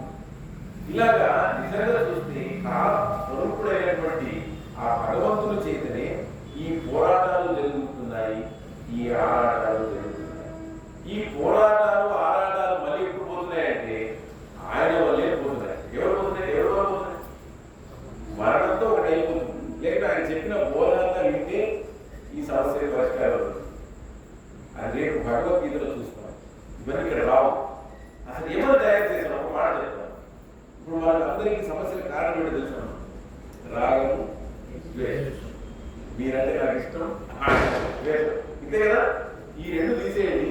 ఈ రెండు తీసేస్తే మనం చిన్నపిల్లలు అయిపోతాం, లేకపోతే మహాత్ములు అయిపోతాం, లేదా పిచ్చోరం కదా. ఈ ముగ్గురికి ఎవరో ఒకరు అయిపోతాం. ఈ రెండింటి వారు. ఇది భగవద్గీతలో చెప్పాడు. ఎట్లాగైతే రాత్రి పగలు ఉన్నాయో రాగద్వేషాలు కూడా మనం అనుభవించి చూసి లెక్కగట్టే ప్రతి వస్తువులో కూడా రాగద్వేషం రెండు ఉన్నాయట. చాలా స్పష్టంగా చెప్పాడు. తెలిసిన తర్వాత మనకి ఏమనిపిస్తుంది చెప్పడం? ఇవన్నీ ప్రకృతి యొక్క ఆటలు. కాబట్టి నేను రాగం వచ్చినప్పుడు ఎక్కువ రాగానికి నేను లోనాను కదా. ఎవరైనా నాకు అయిష్టంగా ప్రవర్తించినప్పుడు నేను ఎక్కువ ద్వేషించి నా మానసిక శక్తులు నాశనం చేస్తున్నాను కదా. అక్కడ పెద్ద సుడిగుండం ఉందంటే ఎంత గణనీయంగా జాగ్రత్తగా ఉంటాడు. ముందు తెలియాలి కదా. అవునా? తెలియాలి. తెలిస్తే ఏమవుతుంది? మనం కొంచెం జాగ్రత్తగా ఉంటాం. అట్లాగే శాస్త్రం తెలియడం వల్ల ఇది ప్రకృతి ఆట అనే విషయం మనకు అర్థమైన తర్వాత మనం కొంచెం జాగ్రత్తగా ఉంటాము కదా. కాబట్టి ఇక్కడ కూడా ఎవరి వల్ల ఇది ఎవరి వల్ల జరుగుతుందంటే ఆ మాట కూడా చెప్పాడు భగవద్గీత. చెప్తుంది జస్ట్ ఇంటర్ప్రిటేషన్. ఇదంతా ఎవరి వల్ల జరుగుతుందంటే మయాధ్యక్షేణ ప్రకృతి సూయతే సచరాచరం. మత్తః సర్వం ప్రవర్తతే భ్రమయం సర్వభూతాని యంత్రారూఢాని మాయయా జీవనం సర్వభూతేషు. మీలో ఉన్న జీవుడు ఎవరో తెలుసా? నేను. ఇవన్నీ మనకు తెలియవు. నువ్వెవరు? నువ్వు నేనే అన్నాడు కృష్ణుడు. ఎట్లా ఎట్లా అంటే 10వ అధ్యాయం చదువు, నీకు తెలిసిపోతుంది. నీవే కృష్ణ పరమాత్మ రూపంలో నడుస్తున్నావాడ. మనం ఇప్పుడు ఎక్కడ ఉన్నాము? ఎవడో శాసిస్తున్నాడు, ఎవడో మండలాలు ఎత్తేస్తున్నాడు, నా కష్టాలు వస్తే మనం అనుకుంటాం కదా. ఏమే నువ్వు, శ్రీకృష్ణ పరమాత్మే నువ్వు. ఆయన అంశే నీలో ఉండి నీ రూపంతో నడుస్తుంది. దేవుడు ఒకటే రూపంలో రావాలి. ఎట్లా వచ్చాడు?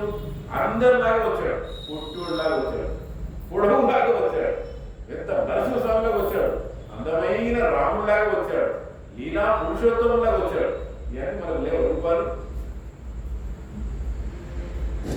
అత్యంత కష్టమున్నప్పుడు ఈ ప్రపంచమంతా నేనే, ఈ ప్రపంచమంతా కూడా నాలోనే వస్తుంది.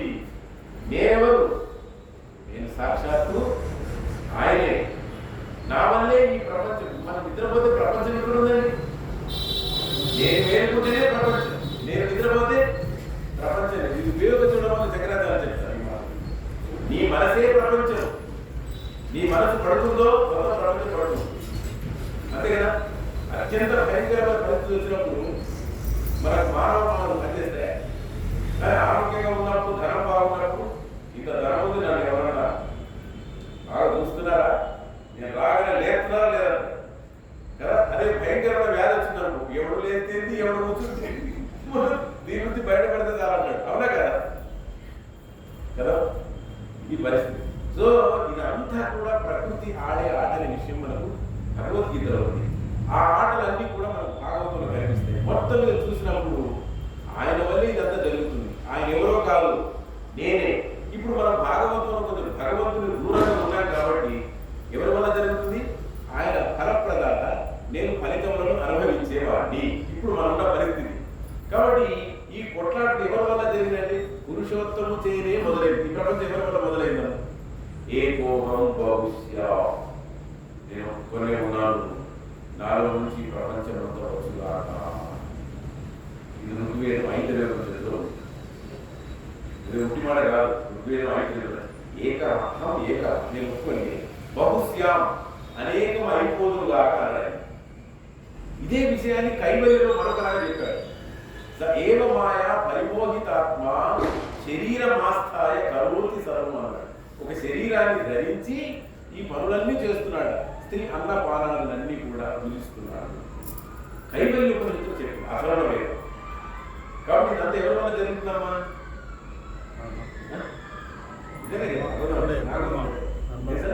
ఒక్కడే బ్రహ్మ, ఒక్కడే ఆయన వల్లే జరుగుతుంది. ఆయన ఎవరు? నేనే. ఆయన ఎవరు? నేనే. పిల్లవాడు 20 సంవత్సరాలు తండ్రి అవుతాడు. నువ్వు ఏది చేసావు? నేను అదే. నేను ఒక బ్రహ్మను అయిపోయినా, నువ్వు నాకు బ్రహ్మ కదా. నేను మళ్ళీ వచ్చి జనరేషన్కి ఎవరు? బ్రహ్మ. అంతే. సో పరమాత్మ ఎక్కడో లేడు, ఇక్కడే ఉన్నాడు. మనకు అజ్ఞానం వల్ల ఎవడో మనల్ని, అదే కదా. కాబట్టి జ్ఞానం ఉంది కాబట్టి భృగు మహర్షి 3 లోకాలకు వెళ్ళి ఏం చేస్తామన్నారు ఇక్కడ మీరు కథ వింటారు కదా. వింటారు కదా, మనం విని చింతలు వేసుకుని వచ్చేస్తాం. కానీ భృగు మహర్షి గొప్ప జ్ఞానవంతుడు, గొప్ప తపో సంపన్నుడు. తన తపస్సు చేత 3 లోకాలు శాసించగలిగిన శక్తి ఉన్నవాడు. కాబట్టి మేము కింద యజ్ఞయాగాలు చేస్తుంటే మీరు ఏం చేస్తున్నారు ఇక్కడ ఈ లోకంలో అని అడిగాడు. శ్రీమహావిష్ణుని అడిగాడా లేదా? ఆయన అర్థం కాదు. అంటే లోకం మన శ్రీమహావిష్ణుడు ప్రత్యక్షమైతే చాలు అని ఉంటుంది. ఆయన వైకుంఠానికి వెళ్ళి ప్రశ్నించాడంటే ఇది ఎక్కడిది? జ్ఞానం. ఇది తపస్సు వల్ల వచ్చింది, జ్ఞానం వల్ల వచ్చింది. ఆయనే నేను కదా. చూడండి, మొట్టమొదటి పెళ్లి చూపుల్లో అమ్మాయి ఎక్కడ నుంచి చూస్తుంది? కిటికీలో నుంచి చూస్తుంది. పెళ్ళి అయిన తర్వాత ఎక్కడ నుంచి చూస్తుంది? చెప్పాను అనుకో, ఆయనకి చెప్పినా ఒకటి, నాకు చెప్పినా ఒకటి. అసలు దాని నా దగ్గర ఉంటాయి. అంటే అంతవరకు మారిపోతుంది కదా. మనం ఎక్కడ ఉన్నాం? పెళ్లి చూపుల ముందు ఉన్నాం. నా దగ్గర దేవుడు ఎక్కడ ఉన్నాడంటే ఎక్కడో ఉన్నాడు. కర్మఫల ప్రాధాన్యతని ఆయన నా ఎడ ఇలా ప్రవర్తిస్తున్నాడని మాట్లాడారు కాదు. నిజంగా ఒకసారి ఆలోచించండి. నిజంగా చూస్తే మనకంటే ఎక్కువ కష్టాలు పడ్డవాళ్ళు భార్య. మనం అంతా తాగడానికి బాటిల్ పెట్టుకున్నాం, వాళ్ళు పెద్ద పెద్ద గదలు పెట్టుకున్నారు, చక్రాలు నలుస్తూ ఏదో ఒక చిరక కనిపిస్తుంది, ఒక చెరుకు అమ్మవారు, కానీ మిగతా ఆయన అమ్మవారికి కూడా మనం ఎంత సెక్యూరిటీ ఉన్నాం. సరే వాటి అర్థాలు వేరుగా ఉన్నా కూడా నిజంగా పురాణ పురుషులే మనకంటే ఎక్కువ కష్టాలు పడ్డారు. ఆ కష్టాల్లో కూడా పిల్లవాడు గుడిసెలో ఉన్న అపార్ట్మెంట్ కూడా ఆనందంగానే ఉన్నాడు. వాడికి ఏదో తెలుసా, మా అమ్మ నాతో ఉంది, మన అన్న బయటికి వెళ్ళి నాకు కావాలని తీసుకోవాలి, అయిపోయింది సెక్యూరిటీ కదా. నేనే పరమాత్మను, నేనే ఆయన అంశను, నాలో నుంచి ఆయన తిరుగుతున్నాడు. ఆయన ఒక అవతారం అయితే నేను ఒక అవతారం అన్నారు అనుకున్నాను. అందుకే అవతారం అనుకున్నాను. ఆయన పెద్ద అవతారం, మన చిన్న అవతారం, సోర్సే. ఈ జ్ఞానం వచ్చినాడు పూర్తిగా ఆ జ్ఞానం కోసమే ఈ శాస్త్రాలు అంతే కదా. కాబట్టి పురుషోత్తముచే నీరాట వనాటములకు పోరాటం వెట్లు కలిగి, పురుషోత్తముచే నీరాట వనాటములకు ఆరాట వెట్లు మారు అని పద్యాలుగా చదువుకోరు కదా. ఎట్లా ఈ యుద్ధాలు ఎవరిలో జరుగుతున్నాయి? రాగద్వేషాలు ఎక్కడి నుంచి వచ్చినాయి? ఇవి ప్రకృతిలో అంతర్భూతంగా ఉన్నాయి కదా. కాబట్టి ఎవరు నాకు ఈ అవకాశాలు ఉన్నాయి ఇవన్నీ కాదు, బయటపడడానికి ప్రయత్నం చేయండి. అశుద్ధం తొక్కాము, ఎక్కడ పుట్టింది ఇది ఎవరు వదిలాడు? వద్దు, కడుపు అశుద్ధం తొక్కామమ్మా, ఏంటి దానికి నెక్స్ట్ ఏంటి? కడుక్కోవడమే. కాబట్టి తప్పులు చేసేవాళ్ళంటే అయిపోయింది ఈ జీవితం. ఇప్పుడు నెక్స్ట్ సెకండ్తో అయిపోయింది. ఇప్పుడు ఇక దివ్యమైన జీవితం, భవ్యమైన జీవితం, నీవే పరమాత్మని ఎంత బాగా వేదం చెప్పిన మాట చెప్తుంది కదా. అందుకని ఈ స్వామి ఎలా జరిగింది కథ నాకు చెప్పు అనేసరికి వెంటనే పూర్వం 4వ మనువు కాలంలో మరి హరి ఈ గజరాలను కాపాడాడు కదా. ఈ కాపాడిన విధమేదో నేను చెప్తాను. త్రికూటమైనటువంటి పర్వతం ఉంటుంది. ఆ పర్వతం మంచి మరి రథాల చేత, అడవుల చేత, చిక్కటి అరణ్యాల చేత ఉన్నది. అందులో గజేంద్రుడు తన యొక్క ఆడ ఏనుగులతో పెద్ద సంసారంతో ఈ యొక్క త్రికూట పర్వతంలో తిరుగుతున్నాడు. ఈ త్రికూట పర్వతానికి ఎన్ని కొండలు ఉన్నాయి? చాలా చెప్పేటప్పుడు ఎంత వేద భాష నడుస్తుంది. ఎన్ని కొండలు ఉన్నాయి? 3 కొండలు ఉన్నాయి. మొదటి కొండ పేరు బంగారు కొండ, రెండవ కొండ పేరు వెండి కొండ, మూడవ కొండ పేరు ఇనుప కొండ, ఇనుము. లేదా ఏంటి ఈ త్రికూట అనేటువంటి పర్వతమే ఒక శరీరం అయితే ఈ శరీరాన్ని ఆడించేటువంటి 3 గుణాలు ఉన్నాయి. అవే బంగారం అంటే సత్వం, రజతం అంటే రజోగుణం, ఇనుము అంటే తమో గుణం. ఈ 3 గుణాలే మనల్ని ఆరాధిస్తున్నాయి.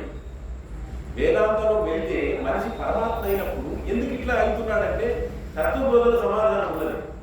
తత్వబోధన ఉన్నది సమాధానం. సాక్షాత్తు పరమాత్మ అయి ఉన్నాడు. శుద్ధ సత్వంలో ఉన్నవాడు అయినా కూడా ఈ 3 గుణాలు శరీరంలో ఆవహించడం వల్ల పరమాత్మలో ఉన్న ఈ వ్యక్తికి బాహ్య ప్రపంచంలో సుఖం కనిపిస్తున్నారు. ఇది చిన్నప్పటి పిల్లడు చూడండి, 6 నెలల పాప ఎలా ఉంటాడండి? ఉంటాడు మొత్తం బ్రహ్మంలాగా ఉంటాడు. ఏ గుణము ప్రవర్తించాడు, కేవలం తల్లి ఒడిలో ఉంటాడు. అలా పెరుగుతున్న కొద్దీ వాడి యొక్క అసలు స్వభావం నుంచి గుణాలు వచ్చేస్తాయి. ఈ గుణాలు విషయం చిన్నదైన తమోగుణం ఉన్నప్పుడు మనిషి భయంకరంగా రాక్షస ప్రవృత్తి వస్తున్నాడు. చిన్నమాటే. అదే సత్వగుణం ఉన్నప్పుడు విచారణతో పోతున్నాడు. ఇప్పుడు మన సాధన చేయాల్సింది ఏంటి తెలుసా? ఈ గుణాల ప్రకోపాన్ని తగ్గించుకొని ఈ గుణాల కంటే నేను వేరుగా పరమాత్మనై ఉన్నాను, ఈ ప్రపంచం నేనుంటేనే దీనికి వాల్యూ ఉందని మనం భావించాలి. అదిగో రజోగుణం వస్తున్నది, ఏం చేయాలా? కోపం వస్తున్నది, బకెట్లో నీళ్లు పట్టు, చెట్లకు నీళ్లు పట్టు. ఇది విచారణ వల్ల తెలుస్తుంది. ఈ రకంగా సుఖాన్ని కూడా తను సుఖస్వరూపుడై ఉండి కూడా బయట విషయ వస్తువులకు ఎందుకు సుఖంగా పోతున్నాడో తెలుసా? ఈ రజోగుణం వల్లే. ఏ రజోగుణం అంటే బయట సుఖాల్లో, బయట విషయ వస్తువుల్లో సుఖం వస్తుందో తెలియదు అనిపిస్తుంది. ఇది 18వ అధ్యాయం భగవద్గీతలో ఉంది. ఎంత దగ్గరే అమృతోపమం పరిణామే విషమివ విషయేంద్రియ సంయోగ అన్నాడు. విషయము ఇంద్రియం సంయోగం వల్ల సుఖం వస్తుంది అలా, అది కదా. లడ్డు తింటే అన్నీ ఉంటాయి కదా, సుఖం వస్తుంది. కానీ పరిణామే విషమివ, పరిణామంలో విషంలాగా అయిపోతున్నారు. దేనివల్ల కలిగింది అంటే రజోగుణం వల్ల కలుగుతున్నారు. సత్వగుణం ఉన్నప్పుడు సుఖ అపేక్ష ఎక్కువ ఉండదు, ఎందుకంటే లోపలే శాంతిగా ఉంటాడు. సైంటిస్ట్ చూడండి ఎట్లా ఉంటాడు, పూర్తి సత్వగుణంలో కేవలం కొన్ని ఆలోచనలు మాత్రమే ప్రశాంతమైన స్థితిలో గడుపుతుంటాడు. ఆయనకు మనలాగా ఏ కోపదాపలేము, సునిత్యాబలియం అపవాదం ఉండాలి. ఏముంటుంది ఆవిడకు? ఆ ప్లాట్ ఎవరు ఆటపెట్టాడా, ఆ గుంట కాడ ఎత్తేసాడా, ఇలా రిజిస్టర్ చేసుకున్నాడా, అవన్నీ ఆవిడకు మట్టి ప్రగల్భాలుగా ఉంటాయి. ఆవిడ బ్లాక్ హోల్ చూస్తుంది, బ్రహ్మాండాలు చూస్తున్నారు. అంతటి విచారణలో, అంత విశ్లేషణలో, అంత సత్వగుణం ఉంది కాబట్టి ఆవిడకి ప్రపంచం మనంత దరిద్రం కనిపిస్తుంది, మనంత ఉండదు. ఈ గుణాల ప్రకోపం వల్లనే విషయం ఎంత సుఖం ఉందని జీవుడు ఇక బయటికి వెళ్తాడు. ఆ బయటికి వెళ్తే వస్తే రాగద్వేషాలు వస్తాయి, కోపతాపాలు వస్తాయి, పాపాలు వెంటబడతాయి, పాప పనులు చేస్తాడు. ఇలా మొత్తం జీవుడు సారిలాగా దుఃఖపోతాడు. అందుకనే ఇవి 3 గుణాలు. ఇలా ఈ గజేంద్రుడు కూడా 3 గుణాలతో తన ఆడ ఏనుగులతో సంసారం చేస్తూ ఒకరోజు ఆడ ఏనుగులతో త్రికుటం అనేటువంటి పర్వత స్నానంలో తిరుగుతున్నాడు. తిరుగుతూ ఉంటే మధ్యాహ్నం అయింది, అలసట వచ్చేసింది, దాహం వేస్తుంది. పక్కన నీళ్ళు ఉన్నాయని చూస్తున్నాడు, ఎక్కడ నీళ్లు దొరకలేదు. అలా ఒక చాలా కొంచెం చల్లని గాలి వస్తుంది. ఆ చల్లని గాలి వైపు అలా తన ఆడేనుగులతో వెళ్తుంటే ఈ గజేంద్రుడు ఎలాంటి వాడంటే వెళ్తున్నప్పుడు కుందేలు కనిపించినాయి అనుకోండి, అలా పాదాలను తొక్కేస్తాయి. మనం సింహాలకు ఏనుగులు భయపడతాయి, కానీ గజేంద్రుడు చూసి సింహాలు కూడా భయపడతాయి. పులులు మొత్తం పొదరిల్లలోదు ఘోర భల్లూకములు గుహలు చొచ్చు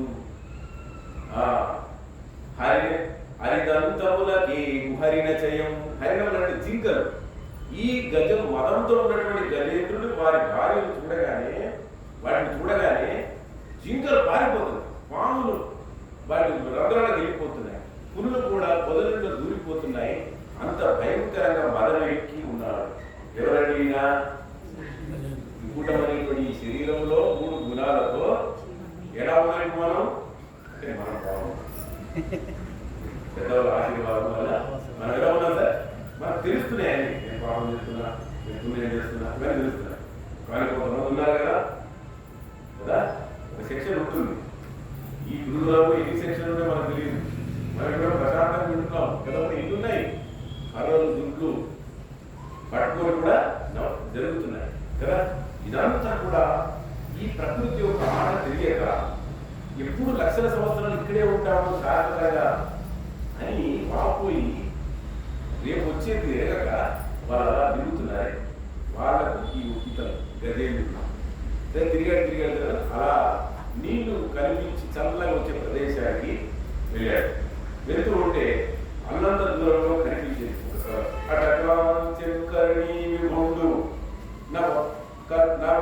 కల్హార్ అని చెప్పాడు. ఒక గజేంద్రుడు అక్కడ ఆయన చూశాడు. ఎలా చూశాడు? అటగాంచెన్ కర్ణీ విభుండునవ పుల్లాంభోజ కల్హారం. ఒక సరస్సును చూశాడు. ఎలా ఉన్నాయి అక్కడ తామర పువ్వులు, కలువ పువ్వులు, అన్ని రకాల పుష్పాలు వికసించి ఆ నీళ్ళ మీద ఉన్నాయి. ఇతను ఎండ మధ్యాహ్నం అలసిపోయి ఉన్నాడు, దాహం వేస్తుంది.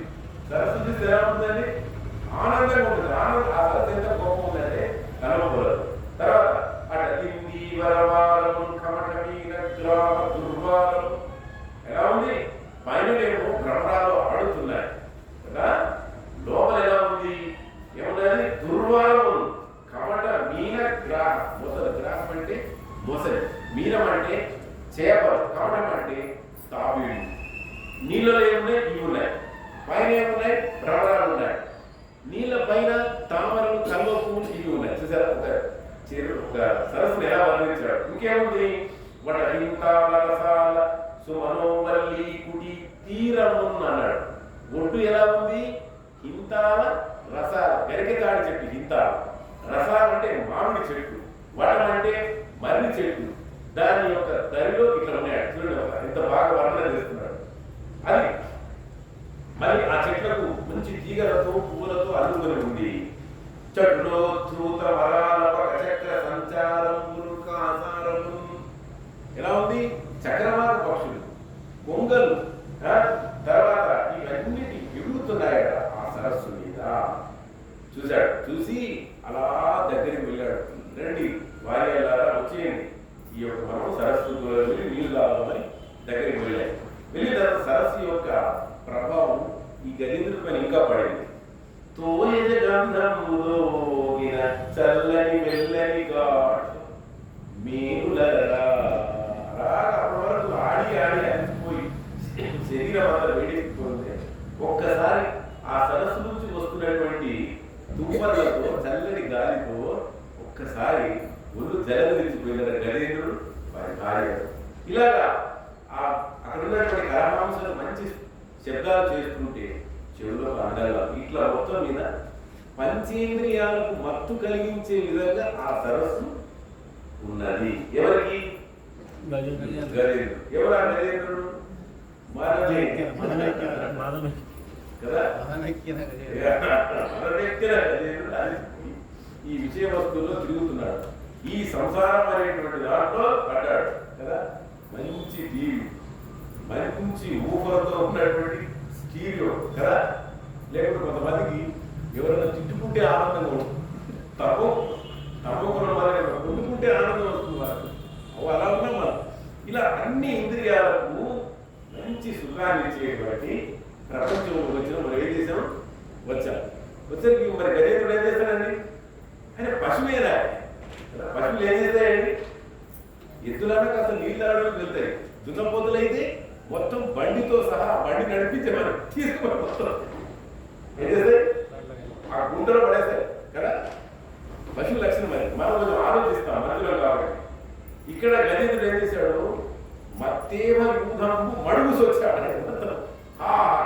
మనం అలసిపోయి ఉన్నాం, మనకు దాహం వేసింది, ఆకలి వేస్తుంది, ఆనందంగా మనం అందరం చర్రాట్లు ఆడదామని మొత్తం తన ఆడేపుతో సహా గజేంద్రుడు ఏం చేశాడు? మడుగులో వెళ్ళాడు. ఇప్పుడు ఎక్కడ మొదలైంది ఇది? ఆడాము, దాహం వేస్తుంది కదా, నీళ్లు తాగి బయటికి వెళ్తుంది బాగుంటుంది కదా. ఇప్పుడు మనం ఏం చేస్తున్నాం? ప్రపంచంలో వచ్చాం కదా. వచ్చిన తర్వాత నీకు భగవంతుడు ఒక శరీరాన్ని ఇచ్చాడు, ఒక ప్రపంచాన్ని ఇచ్చాడు, నీకు వరకు ఒక సంతానం ఇచ్చాడు, పిల్లల్ని ఇచ్చాడు. ఈ సమయం వరకు నువ్వు సంసారం చేయి, ఈ సమయం తర్వాత డబ్బులు సంపాదించు, ఈ సమయం వరకు ఒక బ్యాంకులు వేస్తున్నాయి, ఆ తర్వాత ప్రశాంతమైన తీర్థయాత్రలు చేయి, లేకపోతే ఇలాంటి కార్యక్రమాలు పెట్టుమని చెప్తే మనం ఏం చేస్తున్నాం? ఇంకా మనవల వైపు ఇలా చూస్తున్నాం. ఆవిడకి ఏంటి ఇంకా కోరికలు తీరినట్టున్నాయి. ఇలా మనవడా ఏం చేస్తావా? అడు పట్టించుకోడు, పడిపోదా అన్నాడు. నీకు టైం అయిపోయింది కదా, నువ్వు పట్టించుకుంటే వాడి ఆలోచన వాడికే ఉంటుంది. మీరు పిల్లలు ఎప్పుడు చూసారా? పిల్లల్ని ఎత్తుకొని పోతూ ఉంటే నేను చాలా మంది చూసారు. ఎట్లుండాలి ఆ పిల్లలు? చిన్నపిల్లలు ఒక 3 సంవత్సరాలు 2 సంవత్సరాల పిల్లలు ఇలా అంటుకుంటారు. మనం ఎట్లా ఉంటాం? 60 సంవత్సరాలు ఎట్లుంటుంది మన గోరు, మన ముఖం నాలుగులాగా చిట్టి ఎలా ఉంటుంది. వాడు ఎత్తుకుంటామని వాడు ఎదుగుతుంది. నేను చాలా మంది చూసాను. పాపం వీళ్ళకేమో ప్రేమ చాలా ఉంటుంది. ఎత్తుకోవాలంటే వాడికి ఏంటుంది? అందంగా ఉండాలి, మంచి కళ్ళు ఉండాలి, మంచి కళ్ళు ఉండాలి, ఆనందంగా నవ్వుతూ ఉండాలి. మరి 70 సంవత్సరాలు నవ్వుతే ఎలా ఉంటుంది? ఎవరో మహాత్ముడు నవ్వుతే బాగుంటుంది, కానీ మిగతా వాళ్ళు నవ్వుతే మాత్రం ఎట్లుంటుందమ్మా? బాగా ఉంటుంది. పిల్లలు, పెద్దవాళ్ళు, కుమారులు, కోడలు అందరూ కూడా ఇంకా నీకు టైం అయిపోయింది కదా, నువ్వు ఆయన వారసత్వం తీసుకోవచ్చు కదా. నో నో నో నో, ఈ మనవడికి కూడా కొడుకు ఉంటారా? ఇగో ఇంత సంసారంలో మనం రోజుల్లో వెళ్ళిపోయాడు. ఈ గజేంద్రుడు కూడా ఇక్కడికి వచ్చి నీళ్ళు తాగిపోతే బాగుంది. చివరికి మనల్ని మనం మరిచిపోయిన పరిస్థితికి వచ్చి గజేంద్రుడు ఆడవేరులతో ఆటలాడుతున్నాడు. ఈ ఆడవేరులకు మా స్వామి ఎంత బాగా ఆడుతున్నాడు. అవి కూడా ఉత్సాహంతో అక్కడ ఉన్నటువంటి ఆ కనుమ పువ్వు, తామర పువ్వుల్ని ఆయన వేస్తున్నాడు. అబ్బా మా స్వామి ఇంద్రుడు లాగున్నాడు. మనకు వారం రోజులు టైం ఉండాలి, కానీ ఇవన్నీ చెప్పుకుంటే ఎంత శృంగారం కానీ వీరరసం ఇవన్నీ రసాలతో రాసండి పుస్తకాన్ని. అలా అవన్నీ వాడి ప్రేమను వ్యక్తం చేస్తూ ఇన్ని చాలా ఉన్నాయి. వేస్తూ కరువు పూలు తామర పూలు వేస్తుంటే ఆయన ఇంద్రుడులా కనిపిస్తున్నాడు అని చెప్పాడు. ఇలా మొత్తం మీద గజేంద్రుడు ఏమైపోయాడంటే తన యొక్క ఆడ ఏనుగుల సహవాసం. చాలా మంది మన ప్రపంచంలో కూడా చూస్తున్నారు. ఇద్దరు అమ్మాయిలు ఉన్నారంటే 10 మంది మగ పిల్లలకు యువకులకు మరి ఎక్కడున్నారో వాళ్ళే తెలియదు. చెప్పారు స్త్రీ జన పరిపూర్ణుడు కన్ను మిల్లు కాకుండా మాట్లాడతాడు, ప్రవర్తిస్తాడు. యుద్ధాలు చేసేవాళ్ళు ఉన్నాయి, ఇక అది మనకు వదిలేదు కదా అని చెప్పారు. ఈ గజేంద్రుడు కూడా ఆడ ఏనుగుల యొక్క మోహం పెట్టి సరస్సును అల్ల కళ్ళలో చేస్తే మామూలు మాడేనా అందులో ఉంటారనే జీవులకు అందరూ భయంకరమైన మొదలు బయటకు వచ్చింది. బుగ ఊరి చెడలతో కథలతో దివికి భంగము లేక అది బయటకు వస్తుంటే చెప్తూ వస్తాడు.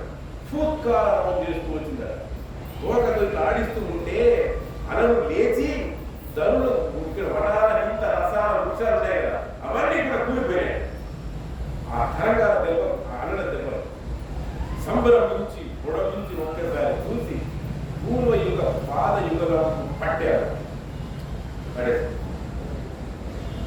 ఎవరు మొసలి గజేంద్రుడిని ముందర కాలం. ఎందుకంటే ఎవరు ఈ యొక్క సరస్సును అల్లకాలం చేసింది ఎవరైనా చూస్తే ఈ గజేంద్రుడు అనేది మాత్రం పట్టేసిన గజేంద్రుడు మనం గర్వంతో ఉన్నాడు కదా. ఎవడరా నీళ్ళలో మనకెందుకు వచ్చేవాడు ఎవడని ఒక్కసారి తన దంతంలో తొండంతో మొసలి కొట్టేసాక ఆ మొసలి ఏం చేసింది, కొంచెం ఓడిపోయినట్టుగా భయపడినట్టుగా బాధపడినట్టుగా నటించి నాకు అన్ని తిరిగి వెనకాల పోగని పట్టి మొత్తం ఒక తీరేది ఇందుతో అనుభవాలను బట్టి మొత్తం మీద అది యుద్ధానికి తయారయ్యింది. ఇది కుటుంబకరి సరసికి ఇది కుటుంబకరి సరసికి గరకరి మెలయను దానికి మకరికి కానీ కలమలుతున్నాడు అంటాడు. ఏమేమో మొసలి బయటకు లాక్కొస్తుంది. మొసలి ఏను లోపలి లాక్కెళ్తున్నప్పుడు పెద్ద యుద్ధమే జరిగింది. యుద్ధం జరిగి ఇప్పుడు ఒక చిన్న మనకు ఆలోచన రావాలి. ఏంటంటే ఆలోచన లెక్కలు మించిన ఆడ ఏనుగులతో సరస్సులో వచ్చాడు కదా. సరస్సులో మరి మొసలి వాళ్ళ యొక్క భర్తను పట్టుకుంటే ఈ ఆడ ఏనుగులు ఏం చేసినాయి అంతే కదా, భర్త కదా. ఇన్ని మొదలు ఒకటి ఉంది కదా. వస్తే ఈ ఆలయంలో ఏం చేసినాయి ఈ ఓటేకి ఇక్కడ వెళ్తున్నాయండి. ఓటేకి నిలబడి మా గరికోడలు మా తండ్రి ఒక్కరిని దించిపోక కాడు రాక కోరి చూసుకుంటే కుంజరీ యూదం అంటే ఆ ఏనుగుల యొక్క సమూహం మకరి తోట ఒకరంటే మొసలి తోట పోరాడుతున్నటువంటి ఆ గజేంద్రుడిని చూస్తున్నాయట. ఆ స్వామి ఎట్లయినా మొసలి జంట చదువుతారు బయటికి, కానీ మేము మాత్రం ఈ లోపలికి దిగాం. ఇప్పటికి ఎక్కి ఈ ఒడ్డు మీద ఉండడమే మేము ఆయనకు చేసిన పుణ్యం. మేము చేస్తున్నాం పుణ్యం అనే ఒడ్డేకి. కాబట్టి కోరి చూచుండే వస్తాడు, నేను చెప్పి వస్తాడు, మళ్ళీ ఏలుకుంటాడు అని. కానీ చూస్తూ ఉంటే బలమేమో మొసలికి నీళ్ళలో ఉంటుంది కదా. మరి ఆయన ఎట్లా తిరిగి వస్తాడు? అది రోజు రక్తం తాగుతుంది, బలమైపోతుంది. బహుళ శీత పాలు పక్ష పైన బహుళ పక్షంలో చంద్రుడు ఎలాగైతే తగ్గిపోతాడో ఈ గజేంద్రుడు కూడా తగ్గిపోతున్నాడు. మళ్ళీ ఎట్లా వస్తాడు?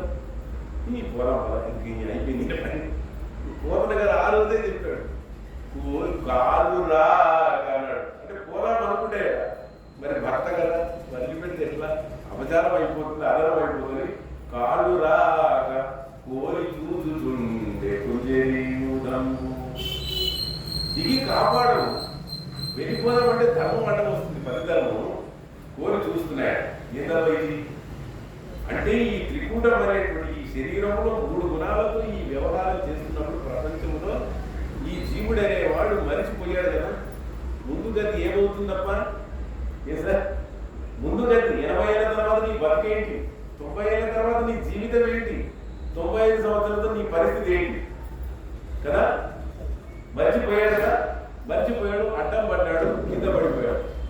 ఈ బంధువులు, ఈ భార్యలు, ఈ స్నేహితులు, ఈ డాక్టర్లు, ఈ డబ్బులు, కీర్తి ప్రతిష్టలు నీకేం చేస్తే చెప్పు.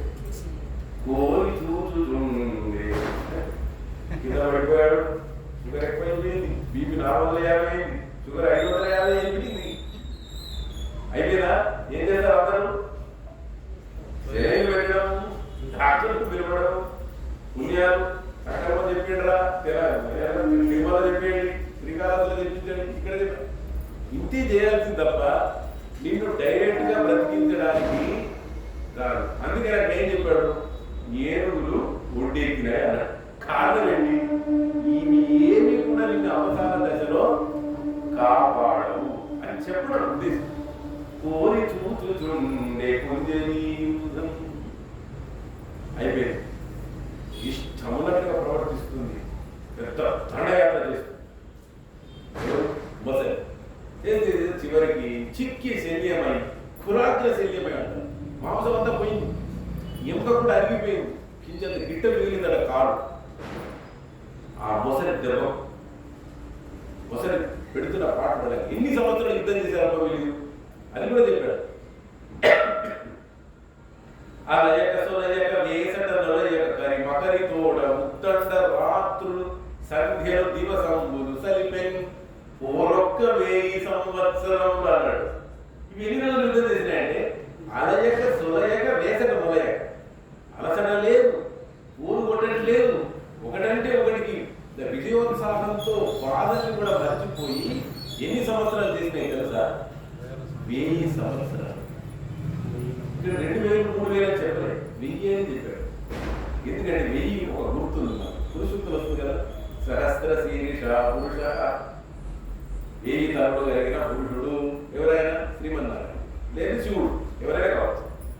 సార్ సార్ కదా కదా, సహస్ర శీర్ష పురుష. 1000 తలకాయలు ఉంటే ఎన్ని కళ్ళు ఉండాలా? 2000 కళ్ళు ఉండాలి కదా. కానీ అక్కడ చెప్పింది ఏంటి? సహస్రాక్ష సహస్రపా, 1000 కళ్ళు 1000 చేతులు కలిగి ఉన్నవాడు. ఏంటని అర్థం? ఇట్లా ఉంటుంది ఎక్కడ? 1000 తలలు ఉన్నప్పుడు 2000 కళ్ళు ఉండాలా, 2000 చేతులు ఉండాలా. కానీ సహస్రాక్ష సహస్రపా, 1000 పాదాలు కలిగిన వాడు, 1000 చేతులు కలిగిన వాడు చెప్తారు. అంటే ఏంటి ఇక్కడ అర్థం? సహస్రం అంటే ఆనందం. మనం ఎప్పుడు యుద్ధం చేస్తున్నాం? ఎప్పుడు యుద్ధం చేస్తున్నాం? 50 60 అయింది కదా. ఒకరంటే 70 ఏళ్ళ నుంచి యుద్ధం చేస్తున్నాం. ఎవరితో యుద్ధం చేస్తున్నాం? మోహంలో పడి మృత్యువుతో పోరాటం చేస్తున్నాం. ఈ మోహం ఎవరబ్బా? మొసలి. మోహ గ్రహం అనే మొసలి పడింది. ఇవన్నిటికీ సంసారం మీద మనకి ఏంటి ఆసక్తి? 14 ఏళ్ళ వరకు ఏమి ఉండదు కదా. ఆ తర్వాత మోహం వచ్చేస్తుంది, వయసు పెరుగుతుంది, ఒక్కొక్కటి అన్ని సహజంగా పెరిగిపోతుంది కదా. అంతే కదా. ఈ మోహం అనేటువంటి కాదు, ఈ సంసారం ఇంత పెద్దగా తయారైపోయింది. ఈ జన్మలో ఇంత తయారైంది. మరి పోయిన జన్మలో ఎంత ఉంది? ఆ జన్మలు ఎన్ని జన్మల నుంచి ఈ పోరాటం జరుగుతుందో తెలియదు. కానీ మనం ప్రతిసారి గణేతులాగా అలసిపోతూనే తిని పనులు ఊడిపోయాయి, విని చెవులు పోయాయి, నడిచి మొగాలు అయిపోయాడు. భక్తులు చెప్పాడు, రాజే చెప్పాడు, భక్తులని చెప్పాడు, కాలేన యాత భయమేవ యాత. కాలం అయిపోయింది అంటాం కాదు, కాలం అయిపోలే, కాలంలో నువ్వు అయిపోతున్నావు. కాలం ఎవరైపోతున్నారండి? ఏదో నమ్మకం నేర్చుకోవడమే, కానీ చిక్కి శరీరమైంది ఎవరు? ఎవరమ్మా? మనం. భయమేవ, భయం అంటే మేము, యాత మేము పోయింది, కాలంలో మేము పోయాడు. మొదటి అందరూ అట్లే పోతున్నారు కదా. కాబట్టి ఇక్కడ గజేంద్రుడు మొసలి మోహం అనేటువంటి మొసలి పట్టుకోవడం వల్ల ఈ మోహమే మన పరివాదన చెప్తాడు. మోక్షానికి 2 లక్షణాలు ఉన్నాడు: నిర్మాణం, నిర్మోహం. ఏమండి? నిర్మాణం, నిర్మోహం. నిర్మాణం అంటే మానవు లేని, నిర్మోహం అంటే మోహము లేని. మానవం అంటే ఏంటి? తన గురించి తాను ఎక్కువ అనుకోవడం, ఎంత అనుకోవడం, నేను గొప్పవాడిని ఇంత అనుకోవడం. మోహం అంటే ఎదుటి వస్తువుల్లో వాల్యూ లేకుండా ఎక్కువ వాల్యూతో చూసుకుంటాడు కదా. కాకి పిల్ల, కాకి కూతురు, అదే కదా. కాబట్టి ప్రతి వారు వాళ్ళ సంసారంలో వాళ్ళ పరిధిలో ఉన్నటువంటి ప్రతి వస్తువును కూడా ఏం చేస్తున్నారు?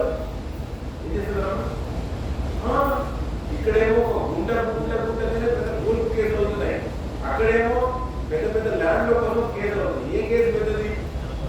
ఎవరి ప్రవృత్తి వాళ్ళదే కదా. ఒక్క చిన్న గదం ప్లేస్ కోసం పెద్ద పెద్ద కథలు లేపుతారు. ఇదంతా బాగుంది కదా. ఎవరైనా ఇక్కడ 100 సంవత్సరాల కింద ఉంది, ఎవరు లేడు అని ఒక మాట అంటే గుళ్ళు తగ్గిపోతుంది, గొడవ తగ్గిపోతుంది. 100 సంవత్సరాలతో బలిపడి ఉంటాడో తెలియదు. ఈ మధ్యలో వచ్చింది అంటే మొత్తం బలి పెట్టమని చెప్పడం కాదు. జీవితం వచ్చింది మరొక లక్ష్యాన్ని సాధించడానికి కాబట్టి ఇవి మధ్యలో వస్తాయి, మధ్యలో పోతాయి. ఈ గురువులను నువ్వెళ్ళకుంటావు కర్మకారణం. ఎన్నో ఉంటావు కర్మకారణం.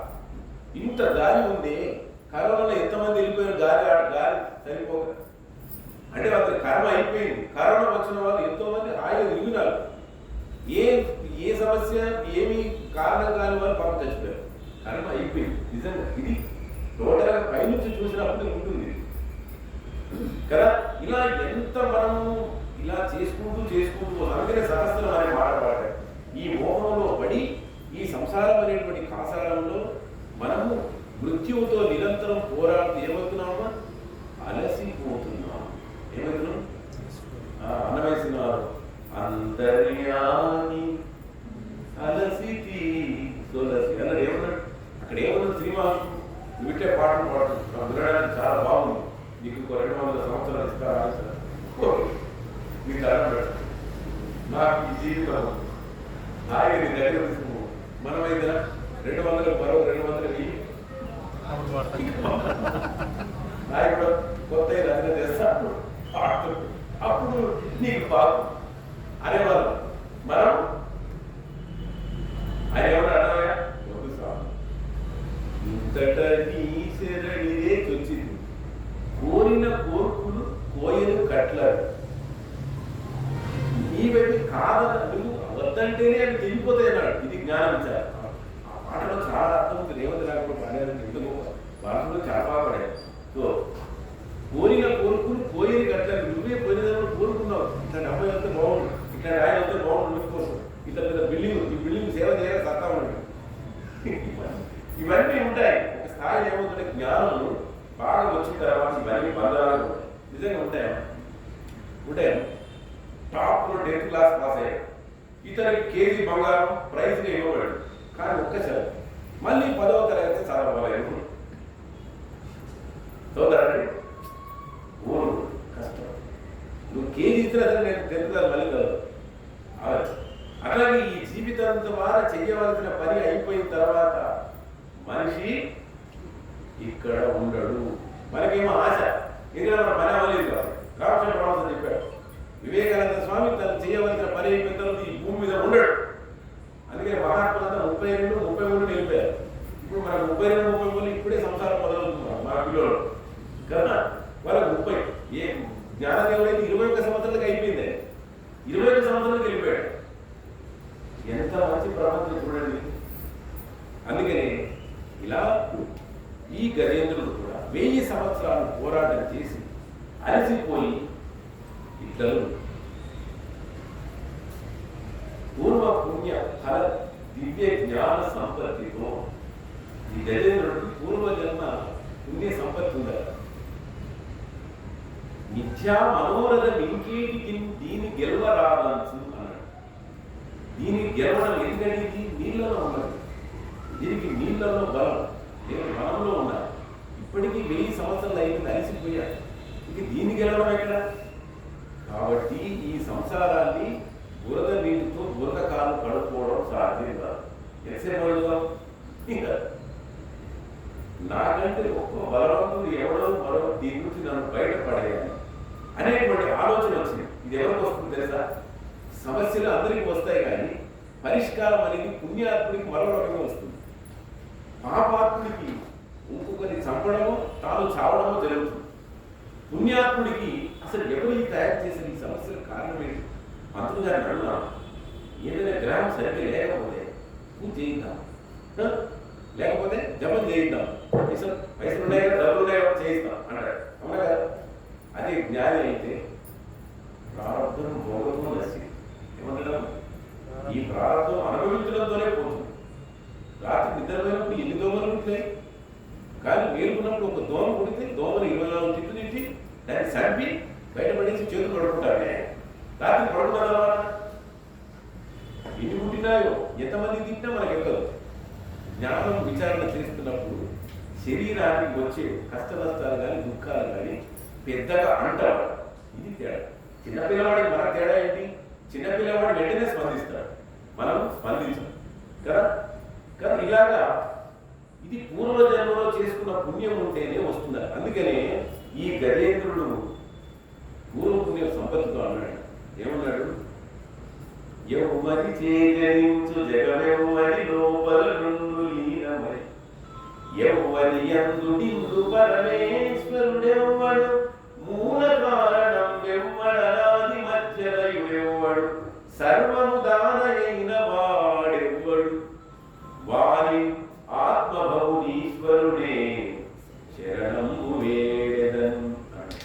మనకు సమస్య వస్తే మొత్తం ఆడపడుతుందో తిట్టేస్తాం, ఇంట్లో వాళ్ళని తిట్టేస్తాం, పిల్లల్ని తింటాం, అందరు తింటాం. ఈయన సమస్య వచ్చింది ఎవరికి? గజేంద్రుడు. గజేంద్రుడికి అంటే గజేంద్రుడు ఎవరు? మనమే కదా. మనం పూర్వజన్మ సంపత్తి ఉంటే అసలు ఎవరి వల్ల వచ్చింది కాబట్టి ఆయన వెంటనే ఏం చేస్తారు? భగవద్గీతలో అవుతారు. ఏం చేస్తారమ్మా? అర్జునుడికి సమస్య రాలే. ఈ తాతలను తనను ఎట్లా చంపేది? మాతులాగా శ్వశురా అన్నాడు. మాతులు అంటే మేనమామలు, శ్వశురా అంటే పిలిపించిన మామ. అతను చెప్పాడు. ఈ మాటలన్నీ ఉన్నాయి. మనవలు ఉన్నారు, తాతలు ఉన్నారు. తాత ఎవరు? భీష్ముడు కదా. నన్ను తన జాతి మీద ఆడించుకొని పెంచిన తాత తనే త్రిలోకైక వీరుడు కావాలని విద్య నేర్పిన గురువు ద్రోణాచార్యుడు వీళ్ళు నెట్ల కొట్టాలి నేను. అప్పుడు చెప్పాడు, ధర్మం నువ్వు వచ్చింది వీళ్ళని చెప్పడానికి కాదు, నీ చేతిలో వారు రావడానికి కాదు, ఎవడి స్వధర్మం వాడు నెరవేర్చడానికి వచ్చాడు. యుద్ధం చేయడం నీ వంత అయితే ట్రీట్మెంట్ చేయడం నా వంత డాక్టర్ అంటాడు. కాబట్టి క్షత్రియుడివి ఇక్కడ సవాలు విసిరాడు, కాబట్టి యుద్ధం అని ధర్మం బోధన చేశాడు. కాబట్టి అర్జునుడికి వచ్చింది ఆలోచన, కర్ణుడికి రాలేదు, దుర్యోధనుడికి అంతకంటే రాలేదు. భీష్ముడు వెయిట్ చేస్తున్నాడు కాలం కోసం, ఎప్పుడో అయిపోవాలి అన్ని తెలుసుగా. కానీ అర్జునుడి కోసం వచ్చింది ఈ ధర్మంలో మూఢమైన ఉన్నటువంటి నేను ఏది నాకు శ్రేయస్సు తెలియలేకపోతున్నాను. ఈ దుఃఖము 3 లోకాలు ఏడిపించేదిగా ఉంది. నాకు ఒక మంచి మార్గం చెప్పన్నాడు. ఎటు శ్రేయ అవాప్నియ తత్ బ్రూహి మే అన్నాడు. ఏది నాకు శ్రేయస్సో అది నాకు చెప్పని అడిగాడు. ఎవరు? అర్జునుడు. ఎవరు పుణ్యాత్ముడు ఇక్కడ? అర్జునుడు. ఇక్కడ గజేంద్రుడు పుణ్యాత్ముడు. కాబట్టి పూర్వజన్మలో చేసుకున్నటువంటి సంపత్తితో ఆయన ఈ ప్రపంచం ఎవరి నుంచి వచ్చింది? ఎవరి ఇల్లు కాలిపోతున్నాయి, అన్నిటికీ నీళ్ళు పోయడం నీ వల్ల కాదు, నీకే కరెక్షన్ ఉంటుంది. పోయి ట్రాన్స్ఫర్ దగ్గర ఒక అలా తిప్పితే ఏమైపోతుంది? వెళ్ళిపోతే కదా, నీళ్ళు వేస్తున్నా పని లేదు, ఇంకా మళ్ళీ అడగదు. కాబట్టి ఈ సంసారం ఎవరి నుంచి వచ్చింది?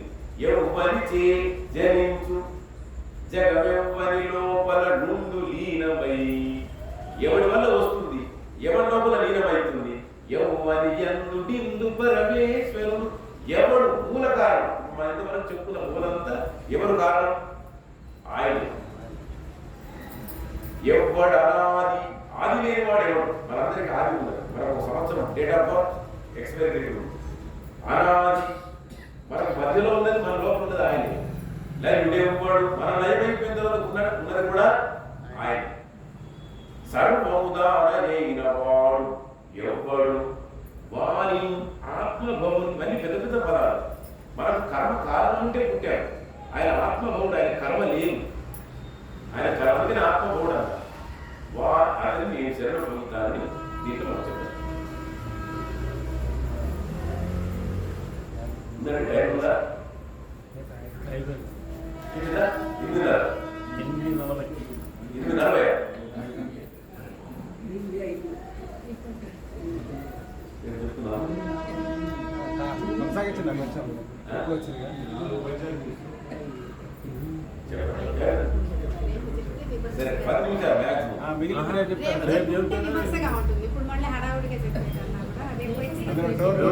వివరంగా రేపు చెప్తే బాగుంటుంది. రేపు కంటిన్యూ అయితే కొంచెం రేపటి నుంచి మంచి పద్యాలు వస్తాయి.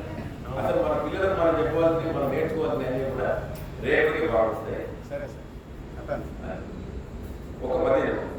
లావుకింతయులేను ధైర్యం విలోలంబయ్యన్ ప్రాణంబులుంఠావులు దప్పెను మూర్ఛవచ్చెన్ తరుముండస్యన్ శ్రమం బయ్యడిన్ నీవే తప్పని తప్పరం బెరుగమన్నింపందగుం దీనునిన్ రామే ఈశ్వరా కామవే వరద సంరక్షింపు భద్రాత్మగా. ఓం శాంతి శాంతి శాంతి. మిగతా పాటు రేపు మీ వాళ్ళందరికీ చెప్పండి అని. అలా కాలం నేను మర్చిపోయినా, మీరు మర్చిపోలేదో తెలియదు.